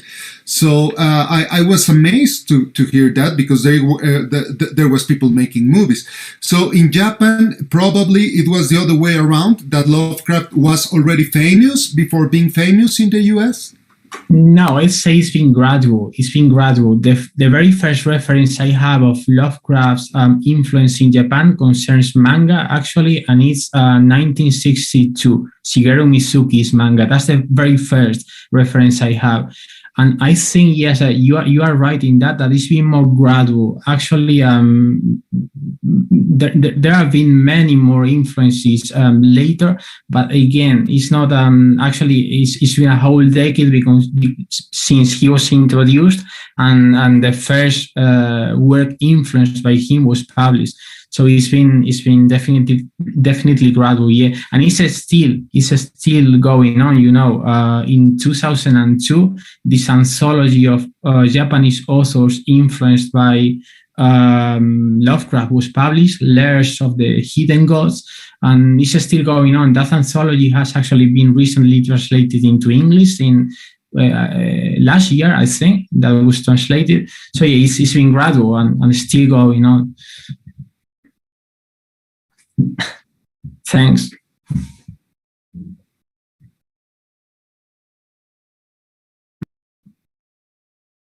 Okay, so if anybody doesn't have now the questions to someone else, I would just raise the questions from the chat from our listeners. Okay, we have a question for Josefa. How would you tell what is actually Lovecraftian and what just borrows the name? Well, this is an interesting question, but I believe there are 2 points of view on this. The first is whether the author of such work claims his affiliation to Lovecraft or Lovecraftian or not. So whether it is intendedly Lovecraftian or it is denoted as such by readers or the recipients of this work. And then the second point of view is whether it fulfills maybe some expectations or some standards of what we can call Lovecraftian or based on Lovecraft's ideas. And in these terms, I would say that Lovecraftian is that which is compliant to Lovecraft's philosophy of cosmicism. So the emphasis on insignificance of humankind, on the vastness of space, maybe some aspects of madness and of all the alien that is incomprehensible by humans. These are, in my opinion, the typical characteristics of the Lovecraftian.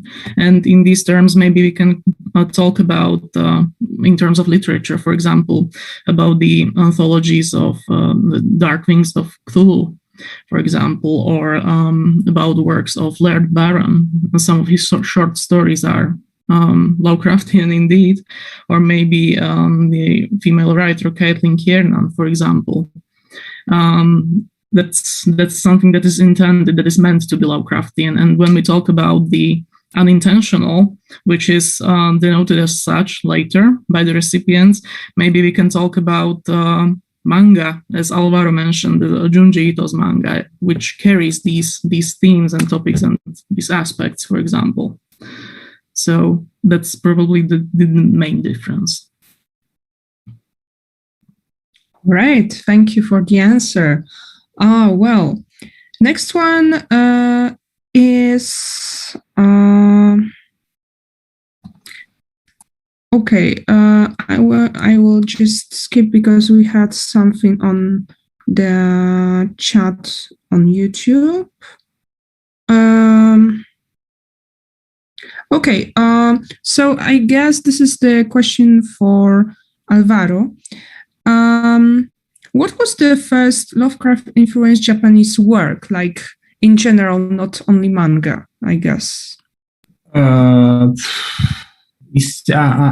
don't know actually, but the very first, as I answered to Andres before, the very first one that I know concerns manga and is Shigeru Mitsuki's manga in 1962. I don't know if in literature there are some previous work to that one. I think not. So it's most likely that one, yeah. Okay, thank you. Okay, next question is okay. No, so I would have a question because we also read some of those before because some of us also written questions on the chat. But I have a question myself to Andre, because you've mentioned that Lovecraft has been influenced by Edgar Allan Poe. So actually, Edgar Allan Poe is somehow considered as a dark romantic because he acknowledges what is like in people's minds, and for him that is mostly the scary part of the story. The scary part of the story is not a ghost, is not a monster that is somewhere from the outer world, but our mainly our minds are what is scary, and people are the real monsters in his stories.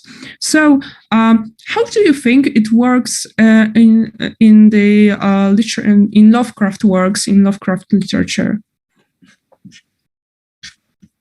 Wow. Well, the influence of Edgar Allan Poe, I think, in Lovecraft, I'm sure can be viewed from different points of view. But specifically, if we speak about the monster, I guess that the most relevant is the short tale, The Outsider, where the monster is not only the narrator of the tale, and he realizes that till the end.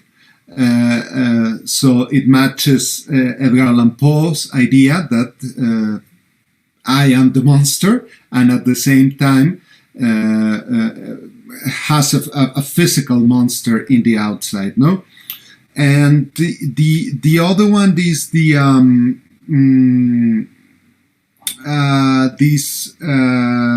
how would I say, invisible monster, the possibly from the color out of space, the color that fall from the, I can recall the specific name in English, no, which the monster is again a color, something intangible, something unfeasible, no?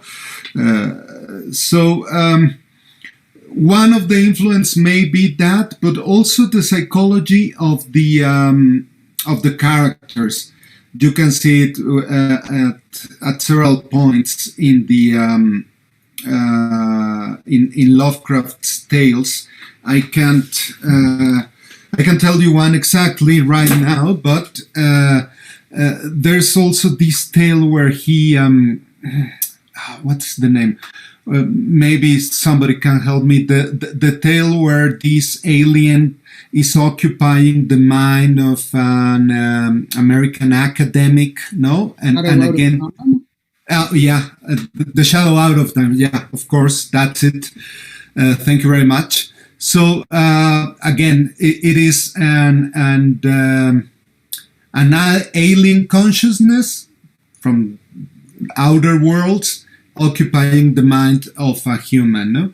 So, but I think that's just one vein of comparison between Poe's influence on Lovecraft and possibly hundreds, if not more, because Edgar Allan Poe also has an apocalyptic tale about a meteor. Edgar Allan Poe invented the idea that a meteor will crash the Earth and destroy all life on it. And well, Lovecraft has tons of stories about meteors falling, and well, you can find possibly 100 comparisons between them. But specifically speaking about the character, I think those three examples are good. All right, thank you. So you would see the influence just not mainly focusing on the mental aspect, but more of a general view of the author, right? Yes, I would say psychological aspects, because we have lots of monologues. I think others here, Joseph and Shan, will know more than me. But yeah, the monologue is very characteristic. I think Lovecraft is trying to do something similar to Poe's, and also the themes. But the themes may not be easy to be seen. And Lovecraft also wrote always, I believe, two stories. One, a story with a plot, and then an underlying story with another objective, just to end rapidly. Okay, thank you. Yeah, now I understand. Thank you for that. All right. So I would look at the chat if we have anything more.